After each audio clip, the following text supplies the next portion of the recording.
Mention দিয়ে দিন সবাই। হ্যাঁ, আসসালামু আলাইকুম রাহমাতুল্লাহ। কেমন আছো সবাই? আশা করি আল্লাহর রহমতে সবাই অনেক অনেক ভালো আছো। তোমাদের নতুন আরো একটা ক্লাসে স্বাগতম জানাচ্ছি।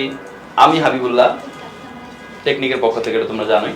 তো যাই হোক, তো তোমাদের ক্লাস নিব না বলে আবার একটা ক্লাসে চলে আসলাম তোমাদেরকে বিরক্ত করতে।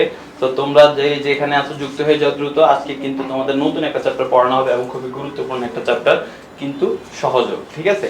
তো তোমরা আমার কথা ঠিকঠাক শুনতে পাচ্ছ কিনা, স্ক্রিন ক্লিয়ার দেখতে পাচ্ছ কিনা সেটা একটু কমেন্টের মাধ্যমে জানাও। ওকে, তোমরা হচ্ছে যারা পরে যুক্ত হচ্ছ তোমরা একটু ফ্রেন্ডদেরকে মেনশন করে নিয়ে আসো যেন তার সাথে ক্লাসে যুক্ত হয়ে যায়। আচ্ছা, রোগে একটা আমাদের সাথে রিমি আমাদের সাথে যুক্ত আছে। রিমি সালাম দিচ্ছি। ওয়ালাইকুম আসসালাম রাহমাতুল্লাহ। তোমাদের সম্ভবত আরেকটা ক্লাস সাইমultaneously চলতেছে, এই জন্য হচ্ছে স্টুডেন্ট একটু দ্বিধাদ্বন্দ্বে ভুগতেছে। কোনো সমস্যা নেই, যে যেটা করো কোনো প্রবলেম না। ক্লাস রেকর্ডেড থাকবে, পরবর্তীতে তোমার যেটা মন চায় তুমি সেটা করে ফেলতে পারবা, সমস্যা নেই। যে সুরাই আমাদের সাথে যুক্ত আছে, সুরাই সালাম দিচ্ছি। ওয়ালাইকুম আসসালাম রাহমাতুল্লাহ। আচ্ছা, তো সবাইকে একটু দ্রুত নিয়ে আসো। ঠিক আছে, সবাইকে একটু দ্রুত ডেকে ডুকে ঘাড়টার দৌড়ে যেমনি পারো নিয়ে আসো, ক্লাসে নিয়ে আসো, নিয়ে এসে ক্লাসটা শুরু করি আমরা। ঠিক আছে? তা আমাদের সাথে হালিম কে আমাদের সাথে যুক্ত আছে, তারপর হচ্ছে সামিউল আরাফাত যুক্ত আছে, দোলন চাপা যুক্ত আছে, কাজল আহমেদ যুক্ত আছে আমাদের সাথে। ওয়ালাইকুম আসসালাম যারা সালাম দিচ্ছ। আর স্যার আমার আর আপনার সেম টি শার্ট। ও তোমার সাথে আমি কিনছিলাম, ভুলে গেছো নাকি তুমি? আচ্ছা, তারপর হচ্ছে সামিউল আরাফাত। আসসালামু আলাইকুম বস। ওয়ালাইকুম আসসালাম। আর স্যার সেই লাগতেছে আপনাকে। আরে বস, থ্যাংক ইউ। তারপর হচ্ছে সুরাই আলহামদুলিল্লাহ ভালো আছি, আশা করি তুমি ভালো আছো। দুর্যোগ আমাদের সাথে যুক্ত আছে। স্যার আপ দেখি উপরে জানতো কমেন্ট গুলো পড়ি। ম্যাডাম তো নাই দেশে, একটু উপরের দিকে যান, কমেন্ট পড়বো। আর উপরে আর আর আর আচ্ছা, স্যার আজকে কোন অধ্যায় করাবেন? স্যার আজকে আপনি টাইটেলটা দেখেন একটু। ঠিক আছে, 17 অধ্যায়। স্যার আপনি কি ফেসবুক ইউজ করেন না? ফেসবুক ইউজ করেন এমন মানুষকে খুঁজে পাওয়া সম্ভব? বলেন। ফেসবুক অবশ্যই ইউজ করেন। নিচে যান। ঠিক আছে, তারপরে হচ্ছে স্যার আমাদের এমসিকিউ সেট কিভাবে দিবে একটু বলেন প্লিজ। স্যার আপনাকে ফেসবুক কিভাবে পাবো? আমার নাম লিখে সার্চ দিলে পেয়ে যাবা। ঠিক আছে, আলহামদুলিল্লাহ ভালো স্যার। সুরাইয়া বলতেছে ওকে স্যার, ক্লাসের বাকিগুলো পিন পোস্টে অ্যাড করে না কেন? স্যার ক্লাসের বাকি লাইভগুলো পিন পোস্টে অ্যাড করে না কেন? আমরা মডারেটর করে দিব, তোমরা চিন্তা করো না। মাহি বলতেছে কেমন আছেন? আলহামদুলিল্লাহ ভালো আছি। স্যার আইসিটি ক্লাস করতেছিলাম। ওকে ঠিক আছে, যাদের আইসিটি ক্লাস প্রয়োজন আছে তারা আইসিটি ক্লাস করো, ম্যাথ ক্লাস প্রয়োজন থাকলে ম্যাথ ক্লাস করো, কোনো সমস্যা নাই। কারণ আমাদের কি বলে এটাকে হচ্ছে, তুমি পরবর্তীতে যেটা মিস করছো সেটা রেকর্ডেড দেখে নিতে পারবা। তো তুমি চাইলে আইসিটি গ্রুপে গিয়ে একটু খোঁচা মেরে দিয়ে আসতে পারো যে ম্যাথ লাইভ ক্লাসে চলতেছে। ঠিক আছে? আচ্ছা, আসসালামু আলাইকুম স্যার, কেমন আছেন? আতিকুল ইসলাম। আচ্ছা, আমার কথা তোমরা ঠিকঠাক শুনতে পাচ্ছ কিনা? সাউন্ড কি কম মনে হচ্ছে কিনা একটু বলো। সাউন্ড ঠিকঠাক আছে কিনা একটু বলো। সামি ইসলাম যুক্ত হয়ে গেছে, আতিকুল ইসলাম আমাদের সাথে যুক্ত হয়ে গেছে, নিকোলাস যুক্ত হয়ে গেছে আমাদের সাথে, জাহিদ হাসান, মাহিদ, জুম্মা মুবারক। আচ্ছা, জাহিদ হাসান ওয়ালাইকুম আসসালাম। তার সুমন স্যারের সুমন স্যারের বই থেকে কমেন্ট পড়বে একটু জানাবেন। অবশ্যই, কেন পড়বে না, বই বাংলা থেকে এমনি দেখি আইসিটি ক্লাস বাদ দিয়ে। Okay, thank you. Mahbub Mim sir কেমন আছেন? আলহামদুলিল্লাহ ভালো আছি। লামি ইসলাম কথা ক্লিয়ার। এটা হচ্ছে মাইক্রোফোনটা নিচে লাগাইছি তো এই জন্য হচ্ছে জিজ্ঞেস করতেছে যে কথা ঠিকঠাক শুনতে পাচ্ছি কিনা। আচ্ছা স্যার, এইভাবে ওভারল্যাপ হতে থাকবে এখন থেকে? না স্যার, এটা এক্সট্রা আপনাদের সাথে আমি একটু গল্প করতে আসছি, বুঝেন নাই? আপনাদের রেগুলার ক্লাস রেগুলার চলতে থাকবো, মাঝে মাঝে আমি এসে ডিস্টার্ব করতেছি। আমি তো আপনাদের রুটিন অনুযায়ী ক্লাস নিতে আসি নাই, তাই না? আমার ক্লাসের সময় নাই, আপনাদের ম্যাথ ক্লাস আজকে হওয়ার কথা নাই এই টাইমে। এটা আমি আপনাদের সাথে একটু দেখা সাক্ষাৎ করতে আসছি আর কি। আপনাদের অন্য রুটিন অনুযায়ী অন্য ক্লাস সব ঠিকঠাক ভাবে চলতে থাকবে। ঠিক আছে? সামিয়া সরকার ওয়ালাইকুম আসসালাম স্যার। জুম্মা মুবারক, তোফায়েল আহমেদ হ্যালো স্যার শুনতে তাহসিন সবাই শুনতে পাচ্ছ, তুমি কেন শুনতে পাচ্ছ না? Fardin hello sir. তাহসিন আসলে কি শুনতে পাচ্ছ না একটু বলো তো? সাউন্ড ভালো না, কি আর করার, তোমরা গলার মধ্যে লাগাবে শেষ পর্যন্ত। আচ্ছা, এখন শুনতে পাচ্ছ কিনা এখন বলো। এখন শুনতে পাচ্ছ কিনা বলো। আজকে পাঞ্জাবি পরেন নাই কেন? দুদিন পাঞ্জাবি পরলে কি হবে? পাঞ্জাবি পরছে, পাঞ্জাবি খুলে তারপর এটা পরে আসছে। পাঞ্জাবি পরলে তোমরা বেশি কথা বলো।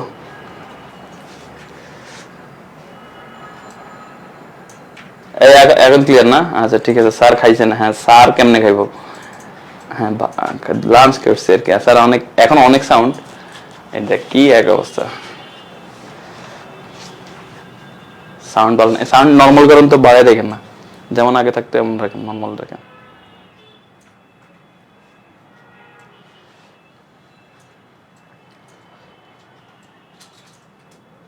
আরে একসাথে কোনো দুইটা ক্লাস না, এটা তো হচ্ছে আমরা জাস্ট একটু গল্প করতে আসছি, কোনো প্যারা নাই এখানে। আর পরবর্তীতে তুমি রেকর্ডেড ভিডিও দেখে নিতে পারো। পরীক্ষা চলে আসতেছে, আমি এখন যত প্রেশার নিতে পারবো ততই ভালো।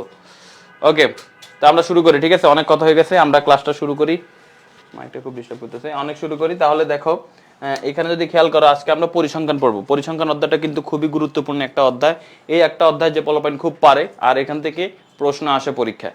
তো এটা যেহেতু ইজি অধ্যায়, এই জন্য অনেকে কি করে, এটা নিয়ে একটু গাফিলতি করে, এটা একটু পড়ার চেষ্টা কম করে। তারা মনে করে যে এটা তো আমি পারি, এটা আমি পড়বো না। কিন্তু আসলে পরীক্ষার মধ্যে সে 10-এ 10 পায় না, মাঝে মাঝে 8 পায়, মাঝে মাঝে 6 পায়, মাঝে মাঝে 4 পায়, মাঝে মাঝে 0 পায়। এমন বাট এমন সে ওভার কনফিডেন্স যে হ্যাঁ এটা অধ্যায় দিয়ে তো আমি ফাটাই দিব, কিন্তু আসলে পরে যায় ওইখানে পুরো চদু হয়ে থাকে সে পুরা, যে হচ্ছে যে আরে পারতেছি না, আরে এটা তো মনে হয় এইভাবে হয়েছিল, আর একটু দেখলে ভালো হইতো। মানে প্র্যাকটিসের একটু অভাব থাকে বলে সে এই সহজ জিনিসটা সে অ্যান্সার দিয়ে আসতে পারে না। এমনকি তুমি যদি বাকি সবগুলোর অ্যান্সারও দাও, পরিসংখ্যানের অ্যান্সার যদি তুমি না দিতে পারো, তাও দেখবে তোমার কাছে খারাপ লাগবে।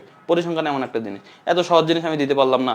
মনে করো যে 7টা সৃজনশীল দিতে হয়, তুমি 6টা দিলে ঠিকঠাক ভাবে, 7 নম্বর সৃজনশীলটা তুমি দিতে পারলো না, অর্থাৎ পরিসংখ্যানের সৃজনশীলটা তুমি ঠিকঠাক ভাবে দিতে পারলো না। তোমার কাছে মানে কমন পড়ে নাই, বা হচ্ছে তুমি অ্যান্সার মিলাইতে পারো নাই। তখন দেখবে তুমি 6টা সৃজনশীল পুরো দেওয়ার পরেও তোমার একটা আফসোস থেকে থাকবে, শুধুমাত্র পরিসংখ্যানটা ঠিকঠাক ভাবে না দেওয়ার জন্য। মনে করো ত্রিকোণমিতি তোমার কাছে কঠিন লাগে, তো ত্রিকোণমিতির একটা অ্যান্সার না দিতে পারলেও খুব কষ্ট লাগবে না তোমার, কিন্তু পরিসংখ্যানের অ্যান্সার যদি না দিয়ে আসতে পারো, তাহলে দেখবা যে তোমার ওই দিনটা 24 রেজাল্ট আসার আগ পর্যন্ত তোমার একদম অবস্থা খারাপ হয়ে যাবে, মন খারাপ থাকবে। তো এই জন্য আমি তোমাদেরকে বলি যে যেগুলো সহজ এগুলো কিন্তু তোমার প্র্যাকটিস করতে হবে, যেন আসলে তো আমি দিতেই পারি, ঠিক আছে? তো এই জন্য তোমাকে অবশ্যই অবশ্যই মনোযোগ দিয়ে এই অধ্যায়গুলো প্র্যাকটিস করতে হবে। তো দেখি আমরা শুরু করি আমাদের ক্লাস, ঠিক আছে? তো আশা করি যে তোমরা এগুলোর বেসিক সম্পর্কে খুব ভালোভাবে জানো। তারপরে যে ম্যাথে যে বেসিকটা দরকার হয় সেটা আমি মুখে বলে দেবো, তোমরা বুঝতে পারবো, সমস্যা নাই। আমরা আজকে চেষ্টা করবো এটার সিকিউটা সম্পূর্ণ সমাধান করার জন্য, দেখি আমরা পারি কিনা, ঠিক আছে? তো চলো আমরা শুরু করি। দেখো এখানে প্রথমেই আমাদের কি কি বলা আছে, এরকম টাইপের ম্যাথ একটু কম আসে, বাট ক নাম্বারের ক্ষেত্রে একটু কম ডেটা দিয়ে ক নাম্বার খ নাম্বারে আসতে পারে, ঠিক আছে? তো আমরা এটা একটু দেখি এটা কি বলছে। এখানে 40 জন শিক্ষার্থীর বার্ষিক পরীক্ষার প্রাপ্ত নাম্বার দেওয়া হলো, ঠিক আছে? এই নাম্বারগুলো হচ্ছে কি 40 জন শিক্ষার্থীর প্রাপ্ত নাম্বার, ঠিক আছে? এই নাম্বারগুলো এখানে দেওয়া হলো। এখন বলছে যে শ্রেণী ব্যবধান 8 ধরে, শ্রেণী ব্যবধানটা কিন্তু তারা বলে দিয়েছে, শ্রেণী ব্যবধান কত 8, শ্রেণী ব্যবধান 8 ধরে গণসংখ্যা নিবেশন সারণী তৈরি করো। এটা 2018 সালের বোর্ড পরীক্ষার প্রশ্ন। এখন আমাদের বলছে কি গণসংখ্যা নিবেশন সারণী তৈরি করতে বলছে। তো গণসংখ্যা নিবেশন সারণী তৈরি করতে হলে 3টা কলাম লাগে, একটা নাম হচ্ছে শ্রেণীব্যাপ্তি, ট্যালি চিহ্ন আর গণসংখ্যা। ওকে, তো এখন এই গণসংখ্যা নিবেশন সারণী তৈরি করতে গেলে আমাদের কি কি লাগবে? প্রথম ও প্রধান কথা যেটা, সেটা হচ্ছে তোমার সর্বনিম্ন মানটা লাগবে এবং সর্বোচ্চ মানটা লাগবে। তো তোমার প্রথমে যেটা করতে হবে, প্রথম কাজ কি, 1 নাম্বার কাজ হচ্ছে এই উপাত্ত থেকে আমাকে সর্বনিম্ন মান এবং সর্বোচ্চ মানটা বের করতে হবে। তো তুমি যদি দেখো এখানে সর্বোচ্চ মান আমরা যদি খুঁজে বের করি তাহলে দেখবে 99 পাবো, আর সর্বনিম্ন মান এখান থেকে যদি তুমি খুঁজে বের করো তাহলে 61 পাবা। ওকে, তার মানে প্রথম কাজটা আমাদের শেষ। প্রথম কাজটা আমাদের কি ছিল? প্রথম কাজটা ছিল সর্বনিম্ন মান এবং সর্বোচ্চ মান বের করা। আচ্ছা, এবার দ্বিতীয় কাজ কি? দ্বিতীয় কাজ হচ্ছে উপাত্তের পরিসরটা বের করা, উপাত্তের পরিসর বের করা। তো উপাত্তের পরিসরের সূত্রটা কি তোমরা লিখে রাখতে পারো, যেটা হচ্ছে সর্বোচ্চ মান বিয়োগ সর্বনিম্ন মান যোগ 1। সর্বোচ্চ মান বিয়োগ সর্বনিম্ন মান, এটা ব্র্যাকেটের মধ্যে থাকবে, তারপর হচ্ছে যোগ 1। এটা হচ্ছে আমাদের উপাত্তের পরিসর বের করার সূত্র। তো তুমি যদি এখানে খেয়াল করো, এই যে দেখো পরিসর বের করার সূত্র হচ্ছে সর্বোচ্চ মান হচ্ছে আমাদের 99 ছিল, তো 99 মাইনাস সর্বনিম্ন মান ছিল আমাদের 61, সর্বনিম্ন মান বিয়োগ করলাম, এর সাথে আমি 1 যোগ করলাম, ঠিক আছে? তো সর্বোচ্চ মান বিয়োগ সর্বনিম্ন মান যোগ 1। আচ্ছা, এরপরে আছে কি, এখন আমরা 99 থেকে 61 বিয়োগ করলে হবে 38, এর সাথে 1 যোগ করলে হবে 39। উপাত্তের পরিসর পেয়ে গেলাম। এরপরে আসো শ্রেণী ব্যবধান। এটা তোমাকে দেওয়া থাকবে, নাও থাকতে পারে। মনে করো তোমাকে শ্রেণী ব্যবধান দিয়ে দিল, শ্রেণী ব্যবধান 5 দিয়ে দিল, 10 দিয়ে দিল, 8 দিয়ে দিল, যতই দিয়ে দেয় তুমি তো শ্রেণী ব্যবধান পেয়ে গেছো। কিন্তু যদি তোমাকে শ্রেণী ব্যবধান না দেয় তাহলে তুমি কি করবা? তোমাকে শ্রেণী ব্যবধান দিল না, তখন তুমি নিজের মতো করে শ্রেণী ব্যবধান ধরে নিতে হবে। এখন নিজের মতো করে শ্রেণী ব্যবধান কত ধরবা? দুটো জিনিস, হয় 5 না হয় 10। এখন কোনটা ধরবা ভাই? 5 ধরবো না 10 ধরবো? তুমি দেখবা তোমার উপাত্তের পরিসর এখানে কত। তোমার উপাত্তের পরিসর যদি আসে মোটামুটি 30-এর নিচে, 30-এর নিচে যদি আসে, 30 থেকে 30-এর নিচে যদি আসে, তাহলে তুমি 5 ধরে নিবা উপাত্তের পরিসর। আর যদি 30-এর উপর হয় তাহলে 10 ধরে নিবা। সো এটা যে একদম ফিক্সড, হ্যাঁ এটাই ধরতে হবে 30-এর উপর হলে, তা না, এটা ধরলে ভালো হয় আর কি। যে 30-35-এর নিচে যদি হয় তাহলে তুমি 5 ধরে নাও উপাত্তের পরিসর। আর যদি 30-35-এর উপরে হয় উপাত্তের পরিসর, তখন তুমি কি করবা? তুমি তখন হচ্ছে 10 ধরে নিবা। আর যদি তারা দিয়ে দেয় উপাত্তের পরিসর, তাহলে তো ধরাধরির কিছু নাই। তো তারাই আমাদেরকে ধরাই দিছে, সেটা কি, এই যে দেখো তারা আমাদের বলে দিছে যে শ্রেণী ব্যবধান হচ্ছে 8, ঠিক আছে? শ্রেণী ব্যবধান হচ্ছে 8। তো এখানে আমরা ইংলিশে 8 লিখলাম। তো শ্রেণী ব্যবধান 8, আচ্ছা, এরপরে কি করতে হবে? এরপরে শ্রেণী সংখ্যা, কয়টা শ্রেণী তোমার হবে সেটা বের করতে হবে। তো শ্রেণী সংখ্যা বের করার সূত্রটা কি? ওই যে উপাত্তের পরিসর বের করলাম না, উপাত্তের পরিসরকে তুমি শ্রেণী সংখ্যা দ্বারা ভাগ করে দিবা। তো এই যে দেখো, এই যে উপাত্তের পরিসর, এই উপাত্তের পরিসরকে আমি শ্রেণী সংখ্যা দ্বারা ভাগ করে দিছি। উপাত্তের পরিসর ছিল আমাদের 39, এটাকে আমরা ভাগ করে দিছি 8 দ্বারা। তো 39কে যদি আমরা 8 দ্বারা ভাগ করি তাহলে আমাদের আসে 4.875। মনে রাখবা, পয়েন্ট যদি আসে 4.001ও যদি আসে তাহলে পরের সংখ্যাটা নিয়ে নিতে হবে। পয়েন্ট আসলে পরের সংখ্যা নিতে হবে, এটা হচ্ছে মাথা। উপাত্তের পরিসরের ক্ষেত্রে পয়েন্ট আসলে পরের সংখ্যাটা ধরে নিতে হবে। তো আমাদের 4.875 আসছে, যেহেতু আমরা পরের সংখ্যা কত হবে, 4 এর পরের সংখ্যা হচ্ছে 5, মানে আমরা 5 ধরে নিয়েছি। যদি এখানে 6.007ও আসতো তাহলে আমরা 7 ধরে নিতাম, মানে 6 এর পরের সংখ্যাটা আমরা ধরে নিতাম। ঠিক আছে? সো এখন এতটুকু তো আশা করি তোমরা বুঝতে পেরেছো। এতটুকু বুঝতে পারলে হয়ে গেছে, বাকিটা এখন তোমরা ইজি পিজি লেমন স্কুইজি ভাবে করে ফেলতে পারবা। সেটা কিভাবে দেখো, এখানে যতগুলা আসছে, যত মান আসছে, 5 আসছে না, তুমি এখানে 6টা ঘর করো বা 7টা ঘর করো, মানে 6টা ঘর করো, মিনিমাম 6টা ঘর করবে। এখানে 5 আসলে এক ঘর বেশি করে এরকম 6টা রো করবা। আর 3টা কলাম হচ্ছে ফিক্সড। তো 3টা কলাম কি কি? এই যে দেখো, শ্রেণী ব্যাপ্তি থেকে শুরু হবে আমাদের। প্রথমটা হচ্ছে শ্রেণী ব্যাপ্তি, প্রথমটার নাম কি? প্রথমটার নাম হচ্ছে শ্রেণী ব্যাপ্তি, দ্বিতীয়টার নাম হচ্ছে ট্যালি চিহ্ন, তৃতীয়টার নাম হচ্ছে গণসংখ্যা। শ্রেণী ব্যাপ্তি, ট্যালি চিহ্ন, গণসংখ্যা। তো এই 3টা কলাম করবা। করার পরে এখন তুমি শ্রেণী ব্যাপ্তিতে মান বসাবা কিভাবে, এটা হচ্ছে কথা। তো শ্রেণী ব্যাপ্তিতে মান বসানোর নিয়মটা হচ্ছে, প্রথমে এই মানগুলো বসাবো আমরা। তো শ্রেণী ব্যাপ্তিতে মান আমরা কিভাবে বসাতে পারি? শ্রেণী ব্যাপ্তিতে মান আমরা বসাতে পারি, এই যেমন আমাদের এখানে সর্বনিম্ন মান কত ছিল? সর্বনিম্ন মান ছিল 61। তো তুমি প্রথমে লিখবা হচ্ছে 61। আচ্ছা, তার মানে প্রথমে আমরা কি লিখবো? প্রথমে আমরা লিখবো আমাদের সর্বনিম্ন মান যত ছিল তত লিখবো আমরা এখানে 61। এরপরে কি করব? এরপরে এইখানে কত লিখবো? হাইপেন এখানে কত লিখবো? এখানে লিখবো আমার উপাত্তের পরিসর কত ছিল ভাইয়া? 8 ছিল। এবার তুমি কি করবা? উপাত্তের পরিসর যেহেতু 8, তুমি 61 থেকে গণনা শুরু করবা। তুমি 61-র সাথে 8 যোগ করবা না। 61-র সাথে 8 যোগ করলে কিন্তু 69 হয়ে যায়, তা কিন্তু করবা না। তুমি 61 থেকে গণনা শুরু করবা, অর্থাৎ 61, 62, 63, 64, 65, 66, 67, 68। দেখো 8 হয়। 8 যখন 100, আমি কিন্তু এটা হচ্ছে আমাদের 8টা আঙ্গুল আছে এখানে। তো তুমি যদি 8 বার গণো, তুমি দেখো 8 বার যদি গণো তাহলে কিন্তু এখানে তোমার 68 পর্যন্ত হয়। দেখো 61, 62, 63, 64, 65, 66, 67, 68 পর্যন্ত হয়। আর আরো সহজভাবে হচ্ছে, উপাত্তের পরিসর যত তার থেকে 1 কম যোগ করবা। উপাত্তের পরিসর যেহেতু 8, তুমি 7 যোগ করবা। তাহলে 61-র সাথে যদি 7 যোগ করো তাহলে কত হয়? 68। সো তুমি এখানে লিখবা 68। ঠিক আছে? আশা করি তোমাকে এটা বুঝাইতে পারছি যে তুমি 8 যোগ করে ফেলবে না সরাসরি, তাহলে কিন্তু 69 হয়ে যাবে। তো 68। এরপরের ঘর শুরু হবে কত থেকে? এরপরের ঘর 68-র পর থেকে শুরু হবে। 68-র পর কত? 69। এবার তুমি আবার হিসাব করো, 69, 70, 71, 72, 73, 74, 75, 76। ঠিক আছে? 76 পর্যন্ত হয়। তো 76 পর্যন্ত আমাদের এখানে হয়েছে। আবার সহজভাবে কি, তুমি 1 কম করে যোগ করবা। যেহেতু আমাদের শ্রেণীব্যাপ্তি 8, আমাদের শ্রেণী ব্যবধান হচ্ছে যেহেতু 8, তাহলে তুমি 7 করে যোগ করবা। 69-এর সাথে 7 যোগ করলে 76। এরপর এটা যেহেতু 76-এ শেষ হলো, তুমি 77 থেকে শুরু করবা, আবার 7 যোগ করবা। এভাবে হচ্ছে তুমি শ্রেণীব্যাপ্তিগুলো লিখে ফেলবা। ঠিক আছে? তো আশা করি তুমি এখন শ্রেণীব্যাপ্তিটা বুঝাইতে পারবা। ওকে, তো শ্রেণীব্যাপ্তি বোঝানোর পরে এবার কি করবা? এবার তুমি দেখবা 61 থেকে 68 পর্যন্ত কতগুলা সংখ্যা আছে তোমার উপাত্তে। তো এটা লেখার জন্য যেন ভুল না হয়, সেটা কিভাবে করতে পারো? সেটা করতে পারো, আগে ট্যালি চিহ্নটা বুঝতে হবে। ট্যালি চিহ্ন হচ্ছে এরকম, আমাদের ট্যালি চিহ্নের ক্ষেত্রে হচ্ছে এরকম 1, 2, 3, 4, 5। ঠিক আছে? এখানে 5টা, এইভাবে হচ্ছে 5 নাম্বারটা শুয়ে যায় আর কি। ঠিক আছে? মানে অর্ধেক বাঁকা হয়ে যায়, আর বাকি 4টা হচ্ছে দাঁড়ায় থাকে। তো এভাবে হচ্ছে তোমার গুনতে হবে। তো এরপর হচ্ছে 6, 7, 8, 9, 10, 11, 12, 13, 14, 15, এভাবে গুনতে হবে। তো এখন তুমি দেখো, তুমি আগে দেখবা যে তোমার 61 থেকে 68 পর্যন্ত কয়টা অঙ্ক আছে। তো তুমি তখন কি করবা? তুমি এই জায়গাটা দেখবা যে 61 থেকে 68 তুমি একটা পাইছো। মনে করো তুমি 61 থেকে 68-র মধ্যে একটা পাইছো, তুমি একটা দাগ দিয়ে ফেলবো ওই যে ট্যালি চিহ্নের মধ্যেই। এই ট্যালি চিহ্নের মধ্যেই তখনই একটা দাগ দিয়ে ফেলবা।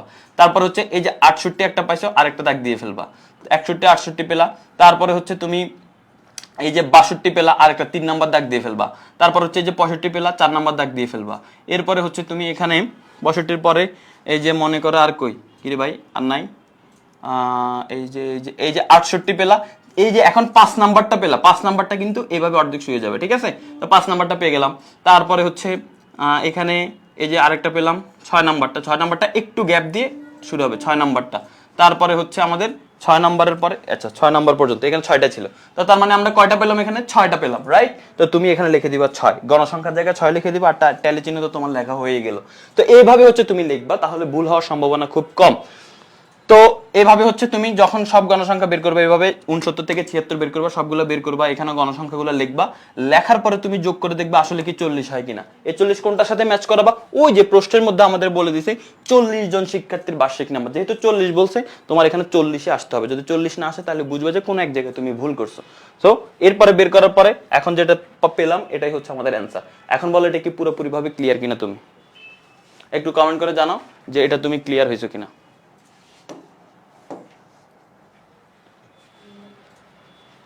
Extremely clear, thank you Ayan Hasan. অধ্যায়টা অনেক ইজি, অধ্যায় ইজি তো লাগার কথাই। সুরাইয়া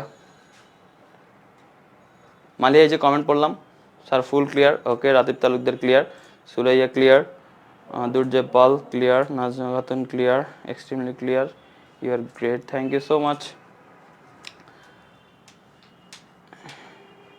ওকে, আমি এমনভাবেই করি। Samia Sarkar, okay thank you Samia Sarkar. Khadija Akter, বোধের Kabir, Kabir Hasan, Sharif, Zahid Hasan, easy sir, okay সবাই ক্লিয়ার। ওয়াটার ওয়াটার, তার বুঝতে পারছে। আলফি বলতেছে thank you so much. Okay, তার মানে এটা তোমরা ক্লিয়ার হয়ে গেছো।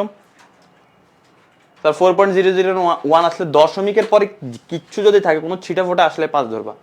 আমার একটা প্রশ্ন, একসাথে দুটো লাইভ ক্লাস হচ্ছে কেন স্যার? এটা আসলে হচ্ছে আমি এক্সট্রা ক্লাস নিচ্ছি তোমাদের। আমি এসে তোমাদের একটা ম্যাথ ক্লাস নেওয়ার চেষ্টা করতেছি, যেন তোমাদের ম্যাথে সমস্যা না থাকে। সো তুমি এটা নিয়ে যদি প্যানিক হয়ে যাও, এই কেন এক্সট্রা ক্লাস নিচ্ছে, এই সেই কেন দুইটা ক্লাস একসাথে হচ্ছে, তাহলে তুমি এখনো বোকার স্বর্গে বসবাস করতেছো। দেখো, আমি এক্সট্রা ক্লাস নিলে তোমার কোনো সমস্যা আছে, বরং তোমার জন্য আরো সুবিধা। তুমি একসাথে দুইটা তো দেখার দরকার না, তুমি আইসিটি দেখার দরকার, এখন তুমি আইসিটি দেখো। ম্যাথ দেখার দরকার হলে তুমি ম্যাথ দেখো। ওই ভিডিও কি কোথাও হারাই যাচ্ছে, তুমি পরবর্তীতে ওটা দেখে নিতে পারবা, তাই না? তো এখন তুমি যদি বলো আমরা একটা ক্লাস অফ করে রাখতে পারি, আমি ক্লাস না নিতে পারি, বা ম্যাডাম ক্লাস না নিল, তো লাভ হলে কি? তুমি ওই ভিডিও পাবা আবার একদিন পর, হয়তো বা ওই যে তোমার পুরো কোর্স শেষ হওয়ার পর তোমার একটা ভিডিও কমই থেকে যাবে, তাই না? একটা ভিডিও এখন তো তোমার একটা ভিডিও বেশি থেকে যাচ্ছে, তোমার সুযোগ মতো তুমি দেখে নিতে পারো। তোমার রাত 2টা বাজে তুমি ফ্রি, তুমি তখন ওইটা দেখে নাও, তাই না? তার মানে তুমি রাত 2টা বাজে আরেকটা টেকনিকের আরেকটা ব্র্যান্ড নিউ ভিডিও দেখতে পাচ্ছ তুমি তখন। তাইলে তো এটা নিয়ে যদি তুমি বলো না কেন দুইটা হবে, হবে না। আর এটা তোমার সবসময় চলবে না, একসাথে যে 2টা ক্লাস চলবে তা না। এখন আমি তোমাদের ম্যাথ ক্লাস নেওয়ার জন্য এখন ফ্রি আছি একটু, এই জন্য তোমাদের হচ্ছে একটু আগায় রাখার চেষ্টা করতেছি। এর আগে 2 দিন আমি সেট পুরোটা শেষ করে দিয়েছি, সেটা কারো প্রবলেম থাকলে সেটা আবার রিভিশন হয়ে গেছে। সো এটা নিয়ে তুমি এত হতাশ হওয়ার কিছু নেই, বা এত ইয়ে হওয়ার, এটা তোমারই লাভ হচ্ছে।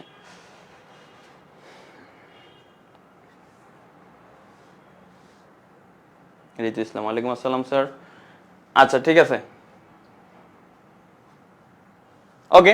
সো এটা আমাদের গেল। এখন পরবর্তীটা আসি, এটা ক নাম্বারের জন্য, পরবর্তী ম্যাথটা ক নাম্বারের জন্য একটু গুরুত্বপূর্ণ, কারণ এই টাইপের ম্যাথ ক নাম্বারে আসে। আমরা পরিসংখ্যানের খ আর গ পারলেও ক নাম্বারে কেন জানি মাঝে মাঝে আটকে যায়, তাই না? তো ক নাম্বারের উপর একটু এফোর্ট দিতে হবে বেশি। তো দেখো ক নাম্বারে কি বলছে, কোন শ্রেণীর উচ্চ সীমা দেওয়া আছে, উচ্চ সীমা আর মধ্যমান দেওয়া আছে, নিম্ন সীমা বের করো। আবার হতে পারে নিম্ন সীমা আর মধ্যমান দেওয়া আছে, উচ্চ সীমাটা বের করো। তো কিভাবে বের করবো? জাস্ট একটা সূত্র আমরা জানি, সেটা হচ্ছে কি, শ্রেণীর মধ্যমান বের করার সূত্র কি, শ্রেণীর উচ্চ সীমা যোগ শ্রেণীর নিম্ন সীমা ভাগ 2। এই সূত্রটা আমরা সবাই জানি, শ্রেণীর উচ্চ সীমা যোগ শ্রেণীর নিম্ন সীমা ভাগ 2।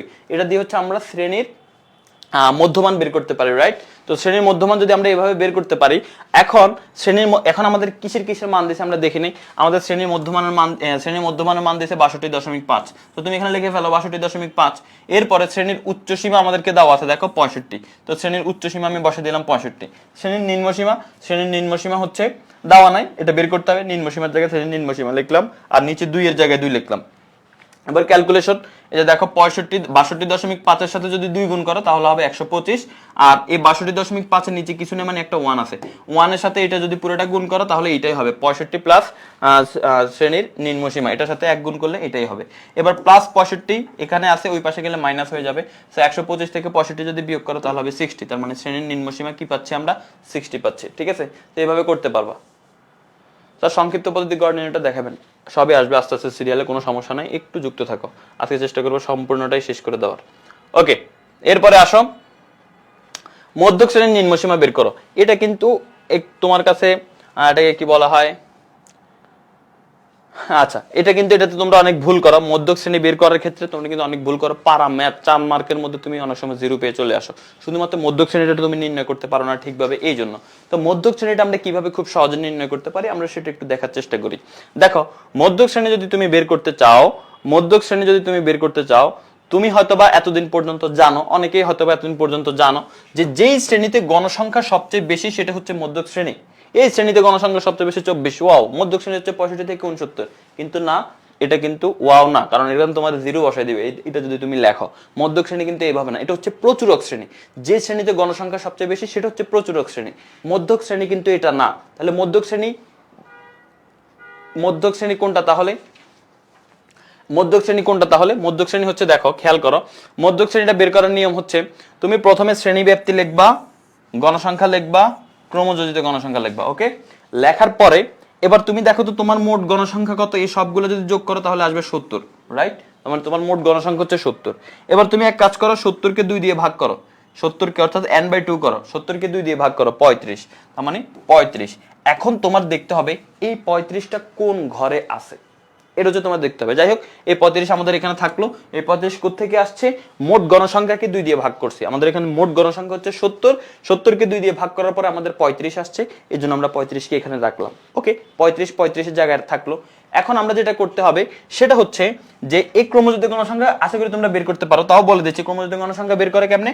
প্রথম গণসংখ্যা যেটা হবে ক্রমযোজিত সেটা বসে যাবে 7। এরপরে কি করবা? এই 7 এর সাথে 12 যোগ করবা, 7 আর 12 যোগ করলে কত হয়? 19। তো 7 আর 12 যোগ করলে হবে 19, 19 বসে গেছে। এবার 19 এর সাথে আবার পরেরটার 18 যোগ করবা, এই যে পরেরটার গণসংখ্যা যোগ করবা, 19 আর 18 যোগ করলে হবে 37, 37 এর সাথে 24 যোগ করলে হবে 61, 61 এর সাথে 9 যোগ করলে হবে 70। এভাবে হচ্ছে তোমার ক্রমযোজিত গণসংখ্যাগুলো বের করে। ওকে, আমাদের কিন্তু 35 ভুললে চলবে না, 35 কিন্তু আছে। এখন আমাদের দেখতে হবে এই 35টা কোন ঘরে আছে, এই 35টা কোন ঘরে আছে, সেই ঘরটা হচ্ছে আমাদের মধ্যক শ্রেণী। তো তুমি যদি খেয়াল করো এখানে ক্রমযোজিত গণসংখ্যা 7, এই কথা মানে হচ্ছে এই ঘরের মধ্যে 0 থেকে 7 পর্যন্ত আছে। আচ্ছা, তো 0 থেকে 7 পর্যন্ত যদি ওই ঘরে থাকে তাহলে এই ঘরে 8 থেকে শুরু হবে, 8 থেকে কত পর্যন্ত হবে? এই ঘরে ক্রমযোজিত গণসংখ্যা কত? 19, তার মানে 8 থেকে 19 পর্যন্ত এই ঘরে। এরপরটা শুরু হবে তাহলে কত থেকে? 20 থেকে, 20 থেকে কত পর্যন্ত? 37 পর্যন্ত, 20 থেকে 37 পর্যন্ত হবে এই ঘরে। এরপরটা কত হবে? 38, 38 থেকে কত পর্যন্ত? 61 পর্যন্ত হবে এই ঘরে। 61 পরে কত হবে? 62, 62 থেকে 70 পর্যন্ত এই ঘরে, কারণ ক্রমযোজিত গণসংখ্যা এখানে 70। এখন আমরা খুঁজছি কারকে? আমরা খুঁজতেছি হচ্ছে 35 কে। 35 কোথায়? দেখো 35 কিন্তু এই 20 থেকে 37 এটার মধ্যে কিন্তু 35 লুকায়িত আছে, 20 থেকে 37 এর মধ্যে কিন্তু লুকায়িত আছে। তো 20 থেকে 37 এর মধ্যে যেহেতু 35টা আছে, মানে 20 থেকে 37 এর মধ্যে তো আমাদের 35 পড়ে, তার মানে এই ঘরটা হচ্ছে আমাদের মধ্যক শ্রেণী, অর্থাৎ এই 60 থেকে 64 এটা হচ্ছে আমাদের কি? মধ্যক শ্রেণী। তো এই জন্য তখন আমরা এই যে এখানে যেভাবে লেখা সেভাবে লিখে দিবা, যেহেতু এটা ক নাম্বারের ক্ষেত্রে প্রশ্ন আসবে যে হচ্ছে মধ্যক শ্রেণী 35তম পদের মান। তো 35তম পদের অবস্থান 60 থেকে 64 শ্রেণীতে, তো মধ্যক শ্রেণী হচ্ছে 60 থেকে 64, শেষ। সুতরাং এখানে চাইছে মধ্যক শ্রেণীর নিম্নসীমা কত, তাহলে এখন 60 থেকে 64 মধ্যে নিম্নসীমা কত? 60, তার মানে এখন লিখে দিবা অতএব মধ্যক শ্রেণীর নিম্নসীমা 60। এখন বলো এটা তোমরা ক্লিয়ার কিনা?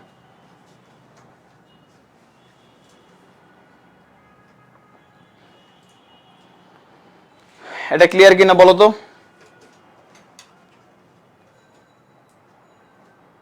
বুঝতে পারছি, রাফসান বুঝতে পেরেছে, থ্যাংক ইউ। একটু জুম করলে ভালো হয়। আচ্ছা ঠিক আছে, আমি আরেকটু জুম করতেছি আর অন্য কালারে লেখার চেষ্টা করতেছি, রেড কালারে লিখি, তাহলে মনে আরো ভালো বুঝতে পারবো তোমরা। ওকে, এই কালারে লিখলে বুঝতে পারবো।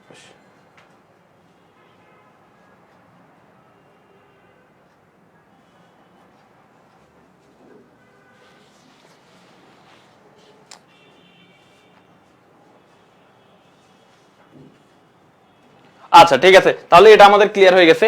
এরপরে আমরা আসি যে হচ্ছে আমাদের এর পরের প্রশ্নটা যদি আমরা খেয়াল করি, এর পরের প্রশ্নটার মধ্যে যদি তুমি এখানে খেয়াল করো, আচ্ছা একজনই মনে হয় কমেন্ট করছে যদি 71 হয়, বিজোড় সংখ্যা হয়, তাহলে কি হবে? এই যে দেখো এখানে বলছে মধ্যক শ্রেণী মধ্যমান নির্ণয় করো, মধ্যক শ্রেণীর মধ্যমান। তাহলে আগে মধ্যক শ্রেণী যদি আমরা বের করতে যাই তাহলে দেখো এখানে মোট গণসংখ্যা কত? এই শ্রেণীর মোট গণসংখ্যা হচ্ছে 55, ঠিক আছে? তাহলে 55 যদি হয় আমাদের তখন বের করবো কিভাবে? তখন আমরা n/2 করছিলাম, আমাদের কত আসছিল? 70 আসছিল, তো 70 কে 2 দিয়ে ভাগ করছিলাম n/2। কিন্তু বিজোড় যদি আসে, বিজোড় আসলে তুমি কি করবা? n+1/2 করবা। আবার বলতেছি বিজোড় আসলে কি করবা? বিজোড় আসলে n+1/2 করবা, ঠিক আছে? বিজোড় আসলে এটা মধ্যক শ্রেণীর নির্ণয়ের ক্ষেত্রে। আবার বলো না ভাই জোড় বের করার ক্ষেত্রে তো অন্য সূত্র ছিল, এটা ওই সূত্রের হিসাব আলাদা। এখানে হচ্ছে শুধুমাত্র মধ্যক শ্রেণী বের করার ক্ষেত্রে তুমি এটা চিন্তা করবা, কারণ এই জিনিসটাই কিন্তু তোমরা ক্লিয়ার কম থাকে এই মধ্যক শ্রেণী বের করার ক্ষেত্রে। তো এটা একটু মনোযোগ দিয়ে দেখো।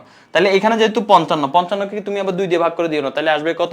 55 কে যদি তুমি 2 দিয়ে ভাগ করো তাহলে আসবে তোমার 27.5, এরকম দশমিকে আসবে না, দশমিকে আনা যাবে না। তো তুমি কি করবে? 55 সাথে 1 যোগ করবা, অর্থাৎ 55 সাথে 1 যোগ করে 2 দিয়ে ভাগ করে দেবে। তাহলে কত হয়? 55 আর 1 হচ্ছে 56, 56 কে 2 দিয়ে ভাগ করলে হবে 28তম পদ। ওকে, তার মানে 28তম পদ হচ্ছে আমাদের মধ্যক শ্রেণীতে অবস্থান করতেছে। সো 28তম পদ কোথায় এখন আমাদের বের করতে হবে। তো ক্রমযোজিত গণসংখ্যা এখানে কত? এখানে হচ্ছে 20, এখানে হচ্ছে 11 থেকে 20 পর্যন্ত, কারণ আগের ঘরে যেহেতু 10 পর্যন্ত শেষ হয়েছে, এই ঘরে 11 থেকে শুরু হবে, শেষ হবে কোথায়? 20-এ। আর এর পরের ঘরে শুরু হবে কত? 21 থেকে শুরু হয়ে শেষ হবে কত? 35-এ। তো 21 থেকে 35-এর মধ্যেই তো আমাদের 28তম পদটা আছে। তার মানে আমাদের মধ্যক শ্রেণী কত? মধ্যক শ্রেণী হচ্ছে 51 থেকে 60। তো মধ্যক শ্রেণী যদি 51 থেকে 60 হয়, তাহলে আমরা কি করতে হবে? আমাদের কাছে জানতে চাইছে মধ্যক শ্রেণীর মধ্যমান বের করো। তো এটার মধ্যমান বের করার সূত্র কি? 51 যোগ 60 ভাগ 2। তো এই যে এখানে বের করে ফেললাম যে 51 থেকে 60 যেহেতু হয়েছে, তার মানে 51 যোগ 60 ভাগ 2, তার মানে 55.5। এটা হচ্ছে আমাদের মধ্যক শ্রেণী। সো আই হোপ তোমরা এটা এখন ক্লিয়ার হয়ে গেছো। ঠিক আছে?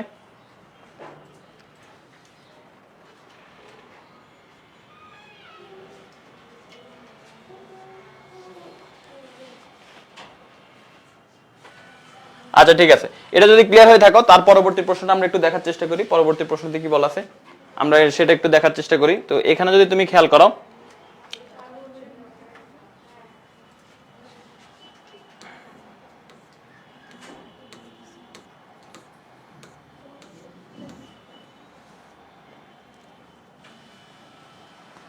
আচ্ছা এফসি এর মান নির্ণয় করতে বলছে। ঠিক আছে, তো এফসি কি জিনিস তোমরা জানো?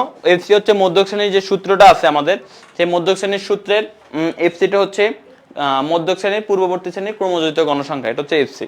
তো এফসি বের করতে হলে তুমি আগে মধ্যক শ্রেণীটা বের করে নিবা। তো মধ্যক শ্রেণীটা আমরা এখানে যদি এই এতক্ষণ মধ্যক শ্রেণী বের করা দেখাইছি, ঠিক সেম ভাবে যদি তুমি বের করো তাহলে এখানে পাবা 35 থেকে 39 এর মধ্যে হচ্ছে মধ্যক শ্রেণী পাবা।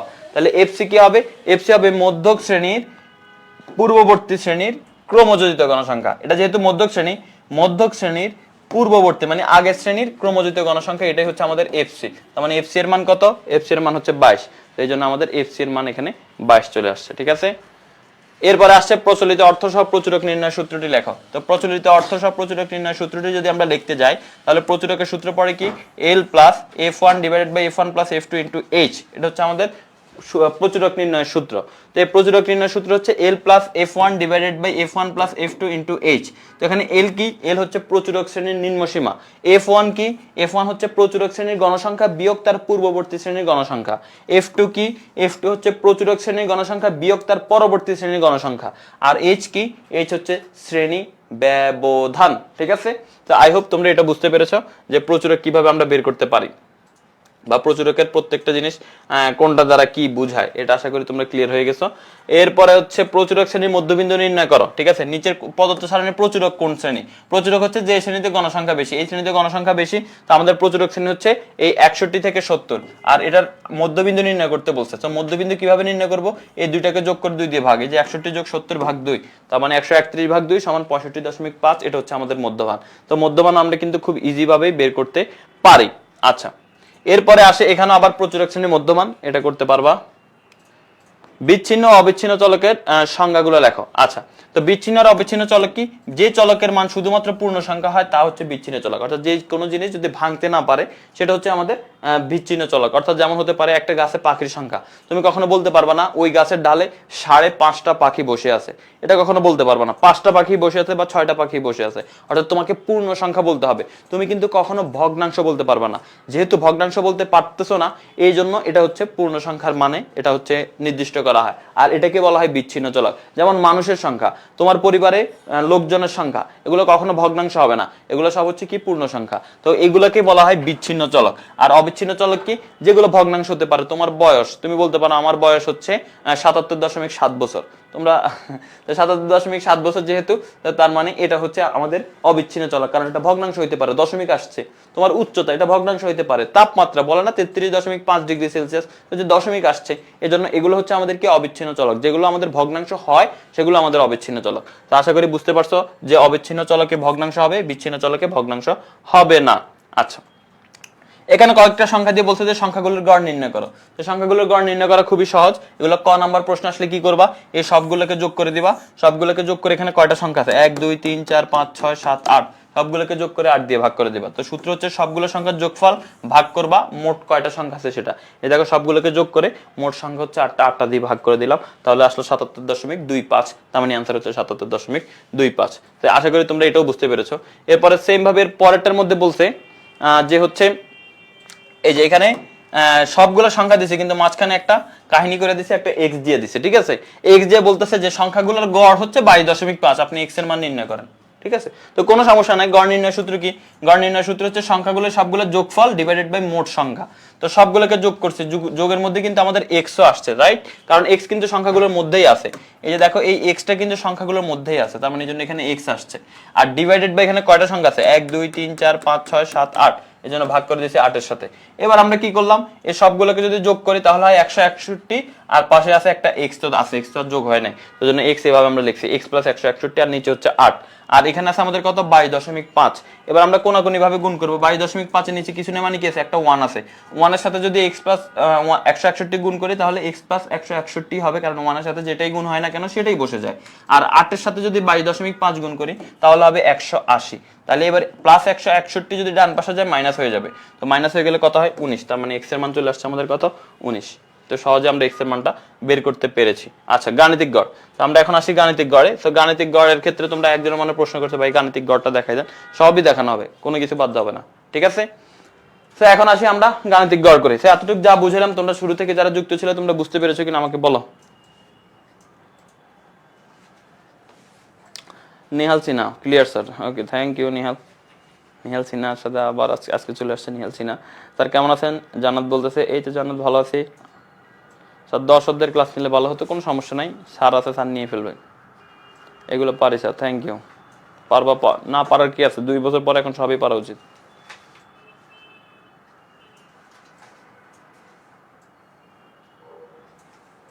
আচ্ছা, আমি ইসলাম clear, জানাতুন Naim clear, Kabir Islam clear, ওকে, জাগানা কাবাবি ক্লিয়ার, ওকে। তো ঠিক আছে, এটা যদি ক্লিয়ার হয়ে যাও, এখন আসি আমরা গাণিতিক গড়। গাণিতিক গড় আমরা কিভাবে নির্ণয় করতে পারি আমরা সেটা একটু দেখি। দেখো গাণিতিক গড় নির্ণয় করার পদ্ধতিটা কেমন।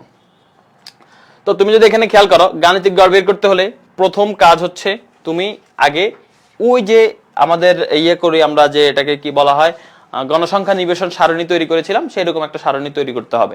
তো গণসংখ্যা নিবেশন সারণী যেহেতু এখন এইটার গাণিতিক গড় নির্ণয় করতে বলছে, টেবিল দিয়ে দেয় না আর কি, অনেকগুলো সংখ্যা দিয়ে দিছে, তার মানে তোমাকে আগে টেবিলে বানাইতে হবে। তো টেবিল বানাইতে হলে কি করতে হয়, টেবিলে যদি বানাইতে চাও তাহলে হচ্ছে তুমি এটাকে কি বলে, যে হচ্ছে গণসংখ্যা নিবেশন সারণী, একদম প্রথমে যেটা দেখাইলাম সেটা তোমার বানাইতে হবে। তো গণসংখ্যা নিবেশন সারণী বের করতে হলে প্রথমে কি করতে হবে, সর্বোচ্চ নাম্বারটা বের করতে হবে, সর্বনিম্ন নাম্বারটা বের করতে হবে।